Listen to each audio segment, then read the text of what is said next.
তারপরে আপনি দেশে আসলেন কিভাবে? আমি দাবি ছাড়ে দিলাম যে আমি বেতন নেব না, আমি কিয়ামতের দিন যদি বেতন পাই থাকি কিয়ামতের দিন নেবো, ওইভাবে ছাড়ে দিয়ে চলে আসছি। যখন না করছি তারও 2 মাস পরে আমারে পাঠাইছে, বেতন নিব না করার পরে 2 মাস পরে আমারে পাঠাইছে বাংলাদেশে। আমার এই কথাটা বলছে অমুক ছেলের সাথে, হয়তো অমুক ছেলে আমার সাথে জোর করে শরীরে হাত দিচ্ছে, এটাও বলতে পারিনি। মা যদি সব থেকে ভালো বন্ধু হয়, মায়ের কাছে কিন্তু এই কথাগুলো বলা যায়। তারপরের থেকে আমি ওখান থেকে মনে করেন যে এতটা রং হয়ে গেলাম বাবা মার চোখে, যে মনে হয় আমরা দুজনই কোনো বুদ্ধি করে এটা করছি। আমার আম্মারে খাইতে নিতে আমি যখন মানে মুডটা ভালো থাকতো, ইয়া কি ফাজলামো করতে, হাসতো, আমি আম্মারে বলতাম যে আম্মা আসলে আমার সাথে কোনো কিছু হয়নি। ওই কথাটা বললে আমার আম্মা জানি কালো হয়ে যাইতো, তার মুখটা অন্ধকার করে ফেলতো। আমার আপা, বড় আপা আমার জুতা দিয়ে পিটাইতো প্রায় সময় ওই কথাটা উঠাইলে, যেহেতু আমি চাইতেছি তাদের কাছে সলিড হতে যে আমি আসলে কিছু করিনি। কিছু গল্প অবিশ্বাস্য হলেও সত্য। ঠিক আছে, সমস্যা নাই।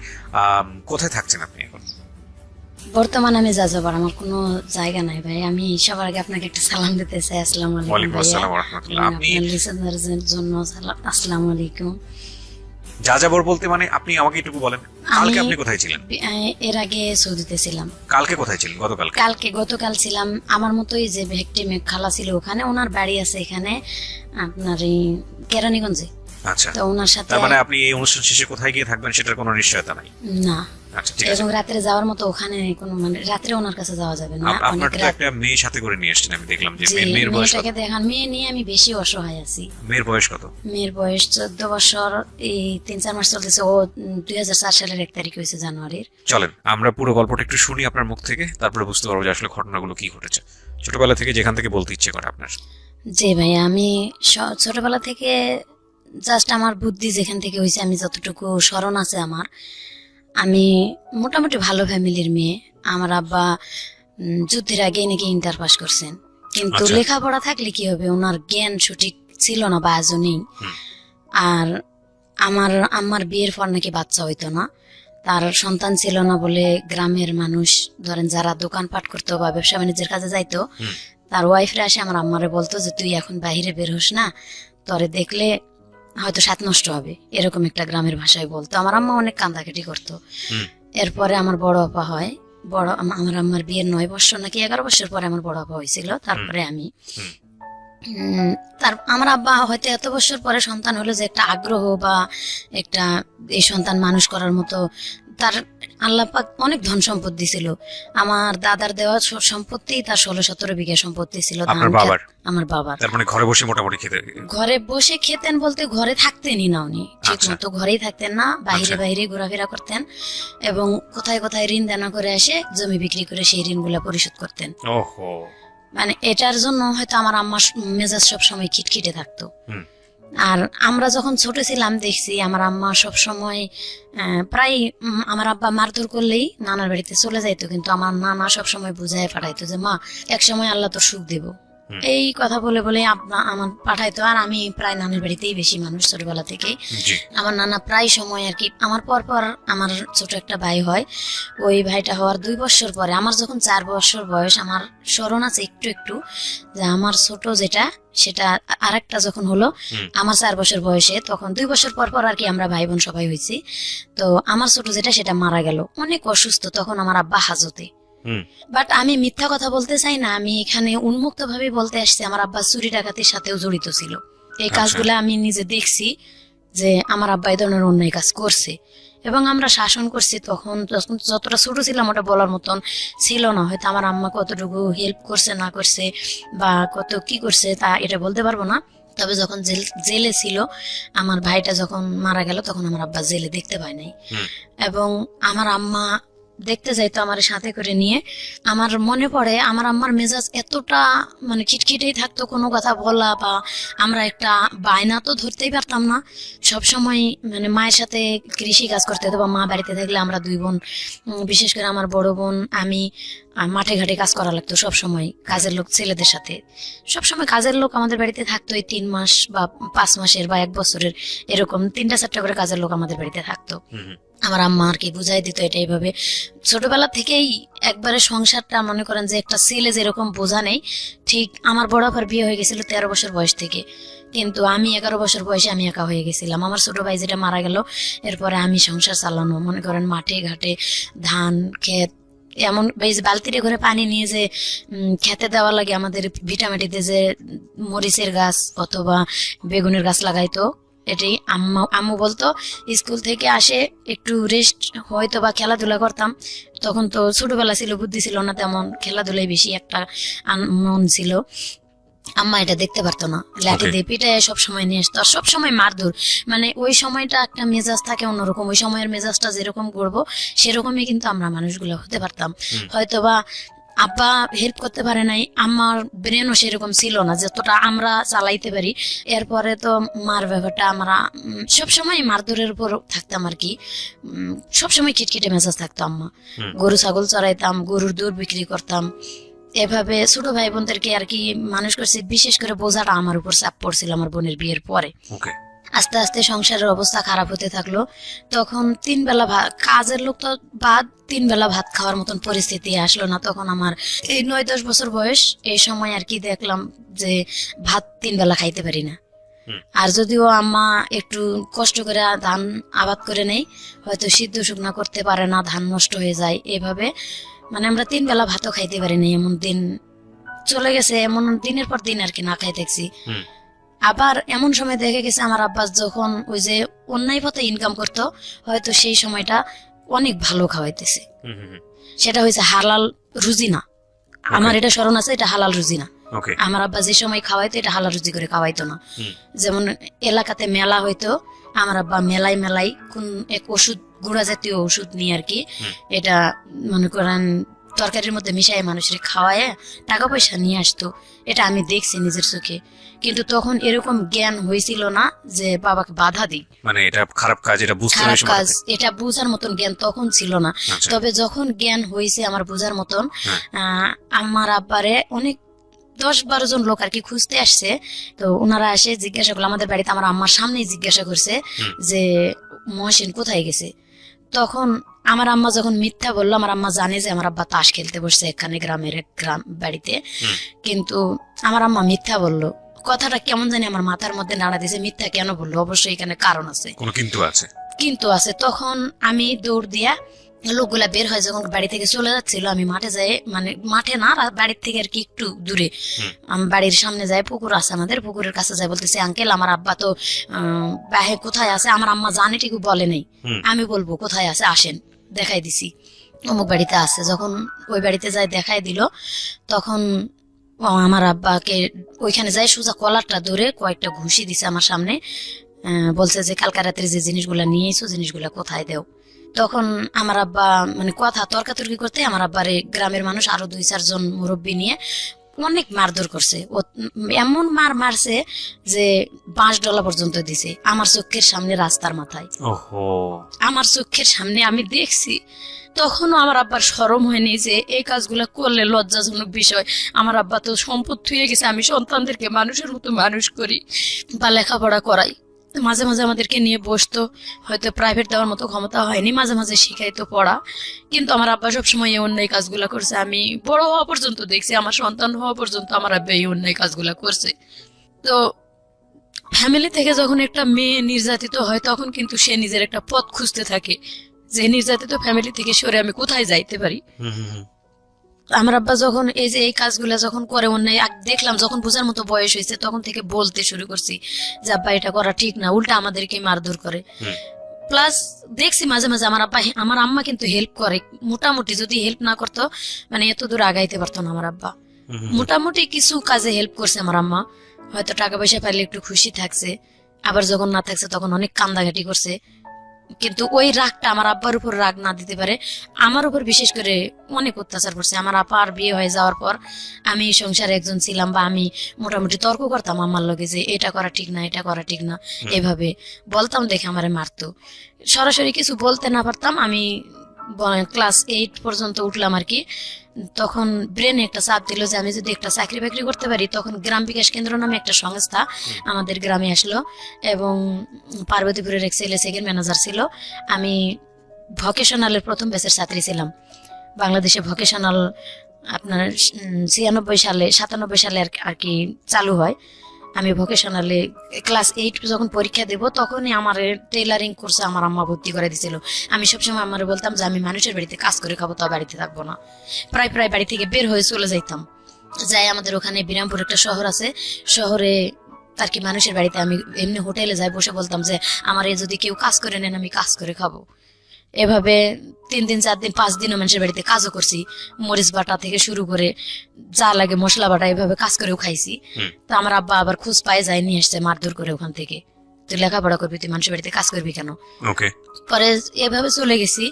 যাওয়ার পরে ক্লাস 8 পাশ করি, যখন ক্লাস 8-এ পড়াকালীনই ওই গ্রাম বিকাশের সংস্থার খবর পাইলাম যে আমি স্কুল বাদ দিয়ে এটা ভোকেশনালে ওখানে টেইলারিং শুধু কাজ চলতো আগের বেসে।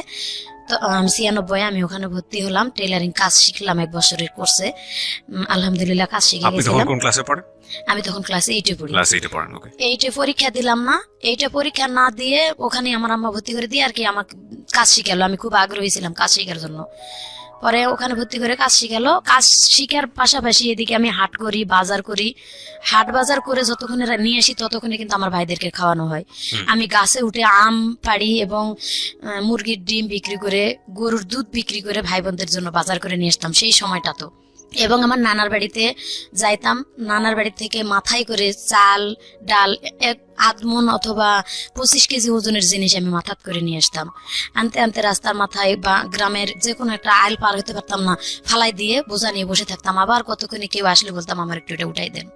এইভাবে আমাদের ক্ষেত জমি থাকতেও এত কষ্ট করে নানির বাড়ি থেকে চাল ডয়ে আনে আমার ভাই বোনদেরকে খাওয়ায় মানুষ করতে হয়েছে বা দিতে হয়েছে অভাব অনটনের কারণে।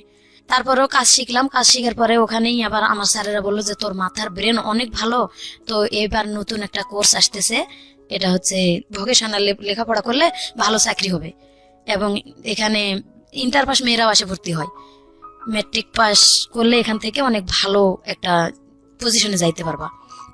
আমার আম্মাকে যাই বললাম যে আম্মা স্যারেরা তো এরকম করে বলছে যে এখানে ভোকেশনালে ভর্তি হলে নাকি সার্টিফিকেটের অনেক মূল্য। তো আম্মু বলতেছে যে ঠিক আছে তুমি তো এইটা পরীক্ষা দিলা না। আমি আবার স্যারদের কাছে গেলাম এইটা সার্টিফিকেট নিতে, আমার সার্টিফিকেট দিল না, যার কারণে আমার আপার নামে সার্টিফিকেট উঠাই দিল, মাজেদা নামে। ওই আমার আপার নামে সার্টিফিকেট নিয়ে এসে আবার ভর্তি হলাম সেখানে। তো আমি স্যারদের সাথে পরামর্শ করলাম যে এটা যে আমার আপার নামে সমস্যা হবে না, বলছে না কোনো সমস্যা হবে না, তুমি করো। তো ওখানে লেখাপড়া করতে থাকলাম। লেখাপড়া করতে করতে আমাদের গ্রামে একটা সংস্থা নিয়ে আসলাম, গ্রাম বিকাশ কেন্দ্র। ওই গ্রাম বিকাশ কেন্দ্রের যিনি সেকেন্ড অফিসার ছিল উনি আবার জীবন বীমাতে যায় চাকরি নিল। তা আমি গ্রামে একটা সমিতি বানালাম, 5 টাকা করে সবাই সঞ্চয় দিত 7 দিনে, এবং যারা 3 মাস সঞ্চয় চালাবে ঠিক মতো তাদেরকে একটা করে ঋণ দেওয়া হবে আর কি এনজিও থেকে, তাদের গ্রামের উন্নয়নের জন্য। তো এটা ভর্তি হয়ে অনেকে টাকা উঠাইলো আর আমি উঠাইলাম না। আমি মানে লেখাপড়া এদিকে চালাচ্ছি, 7 দিন পর পর সঞ্চয় আমার নামে একটা জমা দিচ্ছি। এভাবে দিতে দিতে উনি বললো কি যে তুমি মোটামুটি মাথার ব্রেন আছে, তুমি কি চাকরি করবা? আমি জীবন বীমাতে জয়েন করতেছি বিকাশ থেকে বের হয়ে। তো আমি বললাম যে ঠিক আছে, চাকরি যদি করতে পারি আলহামদুলিল্লাহ, আমি চাকরি করতে চাই, কিছু একটা করতে চাই এই ফ্যামিলিটার থেকে বের হয়। তখন বললো কি যে তোমাকে ইন্টারভিউ দিতে যেতে হবে জীবন বীমা ভবন রংপুরে। তো আমি মানে আমার আম্মাকে না বলেই চলে গেছিলাম, বললে তো যাইতে দিবে না আমি জানি। মানে আমার ব্রেনে কাজ করতেছিল যে আমি একটা চাকরি হলে আসে সুসংবাদ দেবো যে আমার চাকরি হয়েছে। তো আমি ইন্টারভিউ দিতে চলে গেছিলাম এবং যার সাথে চলে গেছিলাম উনি হয়তোবা আমাকে লাইক করতো। আমার কাছে বলছিল যে ও লেখাপড়া যত করতে চাইছি আপনারা করান, আমি লেখাপড়া করাবো বা আমি হয়তো একসময় বিয়ে শাদী করবো। এটা আমাকে বলে নাই, আমার আম্মারে বলতেছিল হয়তো। তো আমারে বলছে তুমি যদি চাকরি করো আমি তোমার একটা চাকরি দেবো সেখানে, এবং ওখান থেকে তুমি রংপুর টেকনিক্যাল কলেজে লেখাপড়া করতে পারবা এখানে এসএসসি পরীক্ষা দেওয়ার পরে। তো আমি গেলাম ইন্টারভিউ দিতে ওনার খালাতো বোনের বাসায়, আমার রাখে ইন্টারভিউ দেওয়ালো, পরীক্ষা দেওয়ালো। পরীক্ষা দিয়ে আমি ওখান থেকে মানে পাস হয়েছি, রেজাল্ট ভালো দিছে যে এখান থেকে তুমি চাকরি করতে পারবা, তোমার মাঠ কর্মী হিসেবে তোমার চাকরি দেওয়া হবে। স্যালারি হয়তো প্রথম অবস্থায় 3000 আসবে, তুমি যদি ভালো কাস্টমার জোগাড় করতে পারো মানে বেনিফিট বাড়তে থাকবে তোমার। প্রিয়, আমরা ফিরে যাচ্ছি আমাদের অতিথির গল্পে। জি, এভাবে ওখান থেকে চলে আসলাম। 3 দিন পরে বাড়িতে আসলাম। আমি বাড়িতে আমার আম্মা ঢুকতে দেবে না। কেন ঢুকতে দেবে না? মানে আমি কেন গেলাম না বলে কেন গেলাম, হয়তো খারাপ কিছু করতে চলে গেছি। আচ্ছা আচ্ছা। এমন তখন কি আপনি ক্লাস 8-এই? আমি ক্লাস 8 এর শেষের দিকে। আচ্ছা। এমন মারছে আমার, অনেক মারছে আমার মা। ওই সময়টাতে এমন মারছে যে আমি উঠতে পারতেছি না বিছানা থেকে। এরকম আমার আব্বা এবং আম্মা দুজনে মিলেই মারছে যে তুই গেলি কেন, আমার আর স্কুল বন্ধ, লেখাপড়া বন্ধ, কিচ্ছু করতেই দিবে না। আমি এত অনুরোধ করে বলতেছি যে না মা, আমি চাকরি করব, আমি কিছু একটা করতে চাই, নিজের জন্য নিজের পায়ে দাঁড়াতে চাই। তখন কিন্তু সুযোগও ছিল অল্প লেখাপড়াতে, কিন্তু তারা করতে দেয়নি। ওখান থেকে আমি যখন 15 দিন বসে থাকলাম, স্কুল থেকে আমাদের স্কুলের দপ্তরিকে পাঠানো হলো যে কেন স্কুলে আসতেছে না ভালো ছাত্রী। আর ওখানে মাত্র 33 জন ছাত্রছাত্রী ছিলাম, 20 জন মেয়ে এবং 13 জন ছেলে, এটা বাছাই করা। ওখানে পরীক্ষা দিয়ে নিতে হয়েছে। পরে স্যারেরা যখন লোক পাঠালো তখন বললো যে হ্যাঁ লেখাপড়া করতে পারবে, এখানে শর্ত আছে, ও কোথাও যাইতে পারবে না, কিচ্ছু না। তখন স্যারেরা আমার বললো যে না, ও তো ভালো মেয়ে, অনেক ছোট্ট মেয়ে, আমার মতো ছোট কেউ ছিল না ওখানে, অনেক ইন্টার পাসের মেয়েরা ছিল এবং বিবাহিত মহিলারা ভর্তি হয়েছিল ওখানে, ম্যাট্রিক পাস করার পর আবার কিছু 8 পাস করার পর ভর্তি হয়েছিল। পরে সবাই স্যারেরা বললো না, ও অনেক ভালো মেয়ে, ও হয়তো বুঝতে পারে নাই এটা কেন গেছে, কিসের জন্য গেছে চাকরি নিতে, এটা আমরা শুনবো। পরে আবার রানিং হলো ক্লাস, আমি ক্লাস করা শুরু করে দিলাম। এখানে ক্লাস করতে করতে করতে করতে আবার মানে আমার ফ্যামিলি থেকে সবসময় চাপ আসতেছে, ফ্যামিলি থেকেই লেখাপড়া করা এবং বালতিতে করে বা কলসিতে করে পানি নিয়ে মরিচের খেতে দেওয়া, এভাবে লেখাপড়া করে কুলে উঠতে পারি না। আবার আমার আব্বা অনেক মারধর করে, আমার আম্মারে অনেক মারধর করে সবসময়, হয়তো ওই জমি বিক্রি করে টাকা নষ্ট করে, এগুলা নিয়ে আমার আব্বার সাথে আমার আম্মার সবসময়টা লেগেই আছে ফ্যামিলিতে। সবসময় যদি প্রত্যেকটা দিন খেট খেট খেট খেট অশান্তি, আমার আম্মারে সবসময় আব্বা মারতেছে বা আমার আব্বা তাস খেলতে যাইতেছে, আমার আব্বা মানে কথাই শুনতেছে না, ফ্যামিলিতে কোনো কাজ কাম করতেছে না, এভাবে আম্মার সাথে লেগেই আছে। মন মেজাজ সবসময় ভালো থাকতো না ভাইয়া। তখন বলতাম যে যদি আল্লাহ নিজে একটা কোনো কিছু করতে পারতাম, তাও তো মানে এখান থেকে একটু সরে যাইতে পারতাম, পারতেছি না। নিজের বাপ যেহেতু কিছু বলতে যে কেন এরকম করতেছো, বা আম্মার সাথেও বলতে পারি না, আমার আম্মা অসুস্থ হয়ে থাকে, দেখতে পারি সারা রাত আম্মার সেবা করতে করতে কাটে যায়। সকালবেলা উঠে রান্না করে রেখে স্কুলে যাই, আর গরু ছাগল বাঁধে রেখে স্কুলে যাই। স্কুল থেকে আসে আবার সেই গরু ছাগল মাঠ থেকে এনে পানি খাওয়ায়। আবার আম্মা দেখা গেছে অসুস্থ হয়ে আছে, আবার এই আকন্দের পাতা, এই পাতাটি নিয়ে এসে, পাতা বালু নিয়ে এসে গরম করে আবার আম্মার সেক দিতে হয়, মলম দিয়ে ডলা দিতে হয়, আবার মারের কারণে আবার মানে প্রায় নিত্য দিন এটি। গরু ছাগল নিয়ে এসে সেই গরু ছাগল বাঁধতে হয়, উঠাইতে হয়। আর তখন তো ছেলে মানুষের মন, একটু খেলাধুলার দিকে যাইতাম, খেলাধুলা করলে হয়তো গরু ছাগল কারো খেতে গেছে, ধরে খোয়াড়ে দিছে, আমার আব্বা যদি শুনছে যে খোয়াড়ে দিল, আমি ঘুমায় গেছি হয়তো বা ঘুমার ভান করে রয়েছি, খোয়াড়ে যদি গরু ছাগল দেয়, এই সময় কিন্তু নিজের মনটাই খারাপ থাকে যে গরুটা আমি চড়াইতে নিয়ে গেলাম বা ছাগলটা চড়াইতে নিয়ে গেলাম, খোয়াড়ে দিল, ঘুম আসে না। আমার আব্বা যতক্ষণ বাসায় না আসে আমি কিন্তু চুপ করে চোখ বুঝে শুয়ে থাকি। আমার আব্বা ঘুমের তালে আসে বাতা দিয়ে ইচ্ছা মতো বাড়ি শুরু করে দেয় যে গরু ছাগল ছাড়ে দে, কই গেছিলা, কেন নিয়ে গেল খোয়াড়ে। আব্বার পাও ধরি, আব্বা আর মায়েরও না, আব্বা এভাবে মার দিও না, আমরাই তো সবসময় দেখি সংসার, তুমি আর কতটা গুরুত্ব দেও। খুবই দুঃখজনক। এভাবে আরো বেশি মারধর করে। আমাদের ঘর ছিল না থাকার, একটা ঘর, বাবা মা থাকে বুঝে নিত। তখনও তো সেরকম বয়স হয়েছিল না, একটু বোঝার মতন বয়স হয়েছিল আর কি, ক্লাস 8 এর শেষের দিকে, তো 8, 9 এরকম টাইমটা একটু বোঝার মতো সব বয়স হয়েছিল আর কি। থাকার মতন জায়গা ছিল না, আমার আব্বা ঘর করতেও না, ছোটবেলা থেকেই এক ঘরেই থাকতাম। আবার আমার দাদি ছিল, দাদি কোনোদিন আমাদেরকে নিত না এক ঘরে, বলতো যে প্রস্রাব করবো, যার কারণে আমার দাদি যখন মারা যায় আমরা তখন ছোটই ছিলাম, ওই পরে থেকে দাদি মারা যাওয়ার পরে ওই একটা ঘরই আমাদের ঘর যেটা ছিল, এটা অরিজিনাল ঘরটা পড়ে গেল। এমনও দিন আছে ভাত খেয়ে ঘরটা ঝাড় দিয়ে হয়তো ভাতের আটাটা একটু দেয়ালের দিকে ঠেলে দিয়ে থুয়ে দিত আম্মা, ওইখানে বিছনা করে ঘুমায় থাকতাম। মাথায় তেল তুল দিলে পিঁপড়া আসে, কান মাথা মানে পুরা মাথা একবারে পিঁপড়া যেমন ঘর বাঁধে এরকম ঘর বাঁধার মতো, ঘুমে তেল উঠে সিলাসিলি করতাম, কান মাথা ডলাডলি করতাম। আব্বা উঠে একবারও দেখতো না, হয়তো আম্মা উঠতো মাঝে মাঝে, আর মাঝে মাঝে বলতো যে ঝাড়া দেও মাথাটা, ঝাড়া দেও, কিন্তু একবারে ঘর বাঁধার মতো পিঁপড়া, বড় বড় দাঁতলা লাল পিঁপড়া গুলা কানের মধ্যে কামড় দিয়ে। এরপর পরে এত কষ্ট করে থাকতে থাকতে আল্লাহর কি হুকুম, এরপরে 95 এর বন্যাতে আমার ঘরটার সব ভেঙে গেছিল। তখন আমি স্কুল থেকে আসে বালি প্লেটে করে পুকুর থেকে পানি উঠাতাম বা এই কাদা উঠাতাম ডুব দিয়ে দিয়ে হুম। উঠে এই কাদাটি 5 দিন 7 দিন শুকায় আবার ওই কাদা মাথায় করে টোয়ে নিয়ে এসে আম্মারে কইছি, আম্মা তুমি বাদ দাও, আমি মাটি উঠে দিয়ে এভাবে ঘর করবো, আমরা ঘর না হলে থাকতে পারবো না।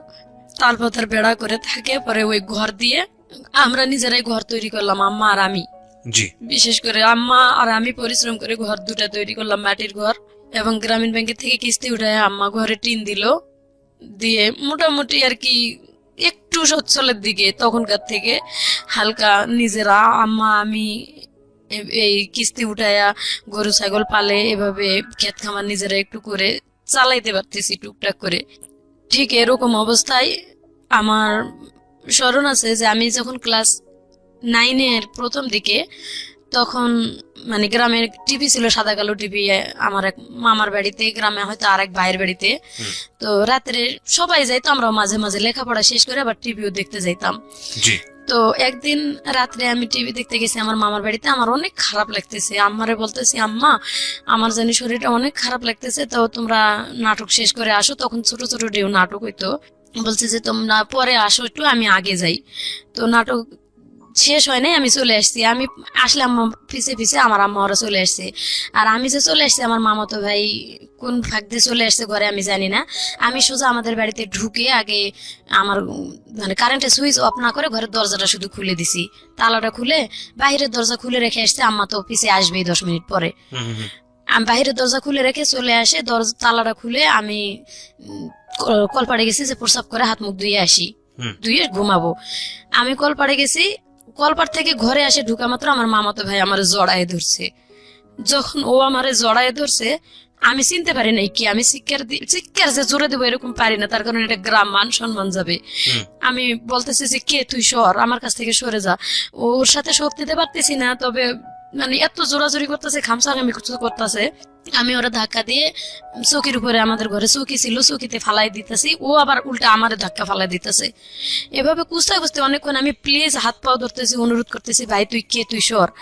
পরে ওর কণ্ঠটা বুঝতে পারছি আমি যে ও আমার মামাতো ভাই। তো আমি ওরা বলতেছি, তুই আমার এখানে কেন আসছিস ভাই, তুই সর ভাই। যখন শুনে না তখন অনেক খারাপ ভাষা, গ্রামের খারাপ ভাষা তো জানেনি কি কি খারাপ ভাষা করে বলতে হয়, একবার এইভাবে বলতেছি, এরপরও শুনে না। তার মধ্যে আল্লাহর হুকুম আমার আব্বা আম্মা চলে আসছে। আমি ঘাইমা ভাই, একবারে জ্বর জ্বর করে আমার শরীর দিয়ে ঘাম পড়তেছে। আমার আব্বা আম্মা আসে বাড়িতে ঢুকছে, ঢুকার পরে ওর সাথে সাথে চৌকির নিচে ঢুকে গেছে। ও যখন চৌকির নিচে ঢুকে গেছে, আমার আম্মা আসে সোজা ঘরে ঢুকছে, আমার আব্বা আসে বাইরে খিল লাগাই দিয়ে টিউবওয়েল পড়ে গেছে। তো আমার আব্বা যখন টিউবওয়েল পড়ে গেছে, তখন ওই আমার আম্মা ঘরের দরজার পাশে দাঁড়িয়ে আছে, আর আমি কাঁপতেছি। আমার যে আম্মা ডাকতেছে ঘরে, বাতি দিস নিকা, বাতি দিস নিকা। আমি ভাই আমার কণ্ঠ বের হইতেছে না যে আমি কথা বলবো, এরকম মানে এতটা আতঙ্ক হয়ে গেছি। এবং ভয় তো এক আছে, আবার ওর সাথে অনেকক্ষণ ধরে যুদ্ধ করতেছি, প্রায় 15-20 মিনিটের বেশি। আমার আম্মা সুইচ যখনই সুইচটা দিছে, আর ওই দরজা একবারে মানে দরজা সোজা চৌকি নিচ দিয়ে এই মাথাতে ঢুকে এই মাথাতে বার হয়ে দৌড় দিছে। ও যখন বাহিরে দৌড় দিছে, আমার আব্বা প্রসাব করা বাদ দিয়ে মনে হয় কে কে করে দৌড়াতে দৌড়াতে ও চলেই গেছে। সোজা আসে আমার কয়েকটা ইচ্ছা মতো চড় গালে মুখে দিয়ে ওই অবস্থায় আমার আব্বা আম্মা দুইজনে আমার মারে সেন্সলেস বানায় ফেলাইছে। Oh God! আমি সেন্সলেস অবস্থায়, সেন্সলেস থেকে উঠার পরে আমার বারবার জিজ্ঞাসা করে যে ওই কেন আসছিল আর কি হয়েছে। তারা মনে করে যে আমার সাথে দুর্ঘটনা, আজও তারা বিশ্বাস করে না যে কিছু হয় নাই। আমি এত আল্লাহর কসম, আমার মায়ের কসম দিয়ে বলি যে আমার সাথে কোনো কিছু হয়নি মা, আমি কোনো কিছু করতে দেইনি। আর যদি হইতো এটা জোরপূর্বক কিছু হইতো। আমার আম্মা বিশ্বাস করে না, তুই মিথ্যা কথা বলে হয়তো ওর সাথে পরামর্শ করে তোরা আইছিস, সেটা এইভাবে যে আমরা ওখানে আছি, তোরা পরামর্শ করে এখানে আইছিস। আল্লাহর কসম ভাই, আমার সাথে ওর সাথে কোনোদিন এই ধরনের কথা বা ও কখনো আমার এই কথাটা বলেও নাই। ও আমার থেকে বয়সে ছোট ছিল, আর ও এরকম কিছু করবে আমিও কখনো পরিকল্পনা করিনি। তারপরে কি হলো? আমার আম্মার এটা বিশ্বাস করা উচিত ছিল, কিন্তু বিশ্বাস করেনি। বলছে যে অ্যাক্সিডেন্ট একটা কিছু হয়েছে। তখন থেকে ওই ছেলের সাথেও আমি কথা বলি না। আমার সাথে সাথে আমার আম্মা বের হয়ে আমার মামির কাছে গেছে, যাই মামির সাথে কি বলে চলে আসছে জানি না। তারপরে তখন আমার দিকটা আরো অন্যদিকে চলে যাচ্ছে যে আমি কিভাবে এই ফ্যামিলি থেকে বের হতে যেতে পারবো। মানে সব সময় এমন এক খারাপ ভাষা ইউজ করতো আমার আম্মা, আরো বেশি। ওই সময়টা তো একটা ইয়ং মা সব থেকে ভালো বন্ধু হওয়া দরকার সন্তানের। সেই সময়টা মা সব থেকে ভালো বন্ধু হওয়ার দরকার, কিন্তু আমার মা ছোটবেলাতে যা করছে করছে, কিন্তু ওই সময়টা এসে একটু অন্তত নর্মাল হওয়া প্রয়োজন ছিল। এমনিতে রাত্রের দিনে হাট বাজার করাইতো, লাকড়ি ঘড়ি কুড়াইতো, এই বয়সে যায় লাকড়ি কুড়ায়, কুষারের ক্ষেত থেকে, মানুষের কুষারের ক্ষেত থেকে ঘড়ি বোঝায় বোঝায় ওই সময়টা তো কুড়াই নিয়ে এসে দিছি। এরকম অবস্থায় কিন্তু গ্রামের ছেলেদের কাছে অনেক লাঞ্ছিত হইতে হয়। সেগুলো তো মায়ের কাছে বলার মতো সুযোগ ছিলই না, কখনো বলতে পারিনি যে অমুক ছেলে আমার এই কথাটা বলছে, অমুক ছেলের সাথে হয়তো বা অমুক ছেলে আমার সাথে জোর করে শরীরে হাত দিচ্ছে, এটাও বলতে পারিনি। মা যদি সব থেকে ভালো বন্ধু হয়, মায়ের কাছে কিন্তু এই কথাগুলো বলা যায়। তারপরের থেকে আমি ওখান থেকে মনে করেন যে এতটা রং হয়ে গেলাম বাবা মার চোখে যে মনে হয় আমরা দুজনই কোনো বুদ্ধি করে এটা করছি। আমার আম্মারে খাইতে নিতে আমি যখন মানে মুডটা ভালো থাকতো, ইয়ার কি ফাজলামো করতে, হাসতো, আমি আম্মারে বলতাম যে আম্মা আসলে আমার সাথে কোনো কিছু হয়নি। ওই কথাটা বললে আমার আম্মা জানি কালো হয়ে যাইতো, তার মুখটা অন্ধকার করে ফেলতো। আমার আপা, বড় আপা আমার জুতা দিয়ে পিটাইতো প্রায় সময় ওই কথাটা উঠাইলে, যেহেতু আমি চাইতেছি তাদের কাছে সলিড হতে যে আমি আসলে কিছু করিনি। প্রিয় শ্রোতা, আমরা ফিরে যাচ্ছি আমাদের অতিথির গল্পে। জি, যখন না পারছি তখন মানে আমি আমার ক্লাসমেট ছিল স্বামী একটা নাম, বান্ধবীর সাথে মোটামুটি শেয়ার করতাম যে ফ্যামিলি থেকে মেয়েরা যদি লাঞ্ছিত হয় তারা কোথায় যায় দাঁড়ায় বল। ও যখন বলতো ওর বাবা মা এটা দেয় সেটা দেয় বা তাদেরকে এত সাপোর্ট করে, তখন নিজের মনটা যেন ভরে উঠতো শুনে যে ওর বাবা দিনমজুরি কাজ করে এবং সুন্দর একটা বাড়ির উঠান, বলতেছে আমরা এত পদ্মার ভিতরে থাকি যে আমাদের বাড়ির উঠানের বাইরে যেটা খোলা থাকে এই খোলাটা পর্যন্ত মাটির প্রাচীর দিয়ে ঘেরানো, আমার আব্বা নিজে পরিশ্রম করে এটা করছে। তো তখন নিজেকে মানে কেমন জানি অনেক ছোট মনে হইতো যে এত আমার দাদা এত সম্পদ রেখে গেছে এবং আমার আব্বাকে যতটুকু সাধ্য লেখাপড়াও করাইছে, আমার দাদা মারা যাওয়ার পরও লেখাপড়া করছে, তো তাতে লাভটা কি হলো? আর ওরা রাজমিস্ত্রি কাজ করে বা কাঠমিস্ত্রি কাজ করে এত সুন্দর করে এই মেয়েগুলাকে মানুষ করছে। আমার আম্মার সাথে করে নিয়ে তাদের বাসায় নিয়েও গেছি ঢাকা, তারা বিরামপুরে রুম ভাড়া নিয়ে থাকতো। মাঝে মাঝে আমি মাঝে মানে মন চাইতো না বাড়ি যাইতাম, আজকে বাড়িতে গেলে না জানি কি দুর্দশা আছে। প্রায় স্বামীর সাথেই থাকতাম, স্বামীদের বাসায় ঘুমাইতাম বা ওখানেই খাওয়া দাওয়া করে স্কুল করতাম। তো এভাবে করতে করতে একদিন জানি না সেরকম বয়সে হয়তো অনেক ছেলেরাই চয়েস করছে, ছেলেরা অনেক ডিস্টার্ব করতো। আমি এটা আমার কাছে যাই বলতাম যে আম্মা আজকে এই ছেলেটা অমুক কথা বলছে, অমুক ছেলেটা অমুক কথা বলছে। মাঝে মাঝে আমি ছেলেদের উপর রাগ করতাম বা জুতা দিয়ে পিটাম, ওই ধরনের কথা বলতাম। তো ছেলেরা চটে গিয়ে আবার আমাদের বাড়ির গ্রামের লোকের কাছেও বলতো এটা কার মেয়ে এত সাহস। মোটামুটি সাহস ছিল ভাইয়া ছোটবেলা থেকেই আমার। তো আমার আম্মা বলতো যে তুই মেয়ে মানুষের ছেলেদের সাথে এরকম করে কথা বলিস কেন? তো আমি কি করব, তারা রং কথা বলে আমার পিছে পিছে, আমি কি আর কোনো মেয়ে পাই না, খালি তোর সাথে এরকম করে সবাই। যদি কোনো কথাই শেয়ার করতে যাইতাম ওই আগের অতীতটা আম্মা টেনে আনতো, মানে ঘুরে ফিরে ওই জায়গাটা এসে দাঁড়াইতো, যে কোনো কথার দিক দিয়ে আর কি ওটাই ঘুরে ফিরে। তো ওই যে বললাম যে ক্লাস 10-এ যখন আমার বিবাহিত মহিলারা মিলে একসাথে লেখাপড়া করতে থাকলাম, তো একদিন স্কুলে গেছি, আমার আম্মা বলতেছে আমার শরীরটা প্রচুর ব্যথা করতেছে, পারলে একটু হসপিটাল থেকে সরকারি ট্যাবলেট আর কি আনে দেওয়ার জন্য। ওষুধ কেনার মতন টাকা তখন ছিল না। বলতেছে যে পারলে হসপিটাল থেকে আমার একটু ওষুধ এনে দিস। তা আমি বললাম যে ঠিক আছে আমি যাবো। গেছি স্কুলে, এমন বৃষ্টি আসছে, অনেক বৃষ্টি। আর আমি সকালবেলা বাসাতে বের হয়েছি, পরেতেই হালকা হালকা বৃষ্টি হইতেছিল। আর আমি যখন বাসাতে বের হয়েছি তখন পাশের গ্রামে আমাদের বাড়ি পার হয়ে মানে নদী পার হয়ে যাওয়া লাগে স্কুলে। তো আমি যখন নৌকা পার হয়ে গেছি তখন একটা ছেলে, ওই আমি আমার হাতে ছাতা আছে এবং ওই গ্রামের ছেলেটা, আমি এখন নাম বলতেছি, ছেলেটার নাম আলম ছিল, কিন্তু তখন আমি জানতাম না। ছেলেটা আমার সামনে এসে দাঁড়িয়ে বলতেছে যে মোটামুটি হ্যান্ডসাম ছেলেটা ছিল, আসে বলতেছে আপু আপনার বাড়ি কোন জায়গা? তো আমি বললাম যে অমুক গ্রামে। আপনার আব্বার নাম কি, আপনার নাম কি? আমি একটু রাগ হলাম যে একটু এমনি বৃষ্টি পড়তেছে আর আপনি এত কিছু জিজ্ঞাসা করার দরকারটা কি? আপনার গ্রামে আমার খালার বাড়ি অমুক, আমার খালা লাগে, যাই জিগায়েন। এভাবে বলে আমি তার সাথে আর কোনো কথা বলিনি। ছেলেটা আমার পিছিয়ে পিছিয়ে হাঁটতেছে, সামনে যাই রিক্সা পাইছি, তো রিক্সায় উঠছে। ছেলেটা বলতেছে আমি উঠবো, এক রিক্সায় গেলে সমস্যা কি? আমি কই না, আপনি রিক্সায় যাইতে পারবেন না।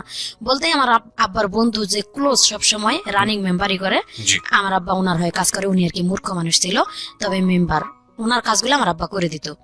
তো উনি যাই দেখতেছে ছেলেটা আমার সাথে কথা বলতেছে আর কি, রিক্সায় উঠবে এরকম কিছু কথা। তো আমি ওই ছেলেটারে ডাইরেক্ট বলে দিলাম যে না আপনি কেন রিক্সায় উঠবেন? তো চাচা আসছে, আমি বলছি চাচা আপনি উঠবেন নাকি, আসেন। আমার আব্বা যেহেতু বন্ধু আর সবসময় আমাদের বাড়িতে উঠা বসে, আমি ওনার মেয়ের মতো। বললাম চাচা আসেন, উঠেন, বসেন। তো চাচা আসে উঠলো আমার রিক্সায়, বসে চাচার সাথে আমি গেলাম স্কুলে। স্কুলে যাই, সেদিন ক্লাস হলো না। তখন মানে সিনেমা হলে ছবি লাগাইছে আসামি বধূ। তো সব মহিলারা, বিবাহিত মহিলারা কি, যে টিচার ছিল টেইলারিং টিচার, উনি সবার সাথে ফাজলামো করতেছে, আজকে তো ক্লাস হবে না, তো তোমরা সবাই এক কাজ করো, মানে উনি জানি আমাদের সাথে বলছে তোমরা সবাই মিলে আসামি বধূ ছবি দেখে আসো, সিনেমা দেখতে যাও। তো যারা যারা বাড়ির পাশে বাড়ি ছিল, হিন্দু বৌদি যারা ছিল বা মুসলমানও ছিল, বলতেছে ঠিক আছে এটা তো একসাথে হলে ভালোই হয়, হালকা হালকা বৃষ্টিও আছে। তা আমারে পিচ্ছি বলে ডাকতো সবাই, বলতেছে পিচ্ছি তুই কি যাবি? তো কেমন জানি মনটা আনন্দ হয়ে উঠলো, ঠিক আছে সবার সাথে গেলে মনে হয় একটু ভালোই হয় মনটা। আরো বাড়ি থেকে মন খারাপ করে এসছে অনেক, সকালবেলায়ও হয়তো আব্বা আম্মা একটু রাগারাগি দেখে আসছি, মন খারাপ। আমি চলে গেছি তাদের সাথে, আমি কই আমার কাছে তো টাকা নাই বৌদি। বৌদি বলতেছে যে আমি তোর দাদার কাছে বলে টাকা নিয়ে এসেছি, বাড়ির পাশে আর কি তার দোকান ছিল, এক পাইলট স্কুলের সামনে তার হাজবেন্ডের দোকান এবং তার বাড়ির সাথেই। ওনার শাশুড়িকে বলে ওনার বাচ্চাকে রাখে, বললো যে আমার এখান থেকে সবাই যখন যাচ্ছে আমরা সবাই মিলে যাবো একসাথে। উনি আমার টাকা দিল, নিয়ে গেল সিনেমা হলে, উনি টিকিট কেটে দিচ্ছে, টাকাও দেয় নেই, ওনাদের রিক্সায় করে নিয়ে গেছে। সিনেমা দেখছি আমরা। ওই সিনেমা দেখতে নাকি আমার যে আছে আমার সাথে রিক্সায় আসছে, উনি দেখছে। তো উনি আমার আব্বাকে ডাকে বলছে কি যে তোর মেয়ে অমুক গ্রামের অমুক ছেলের সাথে সিনেমা দেখতে আসছে। আচ্ছা, এখানে মানে একবারে সব জিনিসগুলো পরে প্রমাণ করে দিছে, কিন্তু আমার আব্বা না শুনে না জানে সোজা বাড়িতে গেছে, যায় দেখে আমি স্কুল থেকে যাই ভাত খাইতে বসছি, আমার আম্মা আমার জন্য বসে আসছিল, ভাত খাই নাই। আমিও, আম্মা বলতেছে স্কুল থেকে আসতে আজকে এত দেরি হলো কেন। আমি কথাটা মুখ দিয়ে বলবো যে সিনেমা হলে গিয়েছে, এই কথাটা বলার মতো সুযোগ পাইনি, আমার আব্বা বাড়িতে এসে ঢুকছে। এবং উল্টা আমার আম্মা আবার প্রশ্ন করতেছে তোরে যে ওষুধ আনতে বলছিলাম তুই কি ওষুধ আনছিলি? তো আমার আব্বা একটা খারাপ ভাষা ইউজ করে ডাইরেক্ট মানে ফিরা, যে ফিরাতে আমরা বসে ভাত খাই, আমার আম্মা এক পিড়াতে বসে, আমি এক পিড়াতে বসছি, আর এক পিড়ে তুলে আমার ঠাস করে মাথার উপরে বাড়ি দিছে। তো মাথাটা আমি হালাইছি, পরে এইখানে বাড়ি, এখনো দাগ আছে এখানে কাটার, মানে ফাটে গেছে জায়গাটা। আমি তো সেন্সলেস হয়েছে কিনা ওই মুহূর্তে বলতে পারি না, তারপরে কি হয়েছে তা বলতে পারি না। আমার আম্মা নাকি আমার উপরে করছে, আমার আম্মারেও অনেক মারধর করছে। আশেপাশে বাড়ির মানুষ জমা হয়েছে, কেন মারধর করছে, ডাইরেক্ট এই খারাপ ভাষা ইউজ করছে আমার আব্বা, যে এরকম অমুক ছেলের সাথে সিনেমা দেখতে গেছে। এভাবে যদি বাবাই বলে তাহলে কি একটা মেয়ের বিয়ে দিতে গেলে কিন্তু অনেক কষ্ট হয়ে যায়। আমার বড়াম্মারা বলতেছে যে আমরা তো বাড়ির পাশে থাকি, আমরা তো দেখি না একটা, আমি আমার আম্মার এত সংসারে হেল্প করার পরও যদি বড়াম্মারা বলে যে মা আমাদের একটু রুটি বানায় দিয়ে যা, অথবা রান্না করে দিয়ে যা, তরকারি কাটি দিয়ে যা, ঘর লেপে দিয়ে যা, আমি কিন্তু তাও করি। এর জন্য সবাই আমারে ভালোবাসে, যে ও বাড়ির কাম করে করে আমাদেরও কাজ করে দেয়। তাদের মেয়েরা আর কি এতটা কাজ করে না, তাদেরকে বলে দেখ ও নিজের বাড়ির কাজ করে লক্ষ্মী মেয়ের মতো, আমরা বললেও কোনোদিন না করে না। তো তারা আসে এই কথাগুলো বলে যে ওর তো কোনো সময় আমরা এরকম দেখি না, ও শৃঙ্খল। তো ও এই ধরনের কাজ করছে, সেটা তুমি বাপ তুমি গোপনে এসে বলতে পারতা আস্তে আস্তে, যেটা করা ঠিক না, তুমি এভাবে মারধর করলা কেন? এরপরে আমি লজ্জায় গলায় ফাঁস নিতে গেছি, ভোরবেলার দিকে জ্ঞান ফিরছে আর কি। আমি জ্ঞান ফিরে দেখি আমি শুয়ে আছি একা, আমি ওড়না পেয়েছি আর কি, গলায় ফাঁস নিতে গেছি। যে এভাবে ছোটবেলাতে তো অত্যাচারে মানুষ হইতেছি, আবার এখন উপযুক্ত হয়েছি, যদি ফ্যামিলিতে অত্যাচারিত হয় এভাবে কোন ভালো ঘরে বিয়ে হবে? আমাদের তো ভালো ঘরে বিয়ে হওয়ার কোনো সম্ভাবনাই নাই।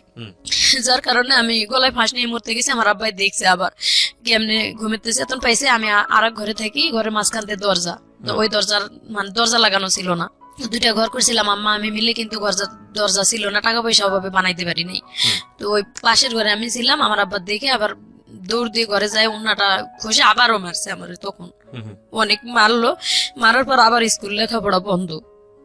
তো যখন 7 দিন স্কুলে না গেছি, এদিকে তো মানে 3 দিন পরে ওই ছেলের নাকি আব্বা দেখা পাইছে, ওই ছেলের বাড়ি যে অমুক গ্রামে। আমাদের পাশের বাড়ির এক ছেলেই ওই ছেলের দেখা পায়, পরের দিনেই বলছে যে কিরে তুই নাকি মুর্শিদারে নিয়ে সিনেমা দেখতে গেছিস, তোর জন্য দেখ মেয়েটার মারে কি অবস্থা।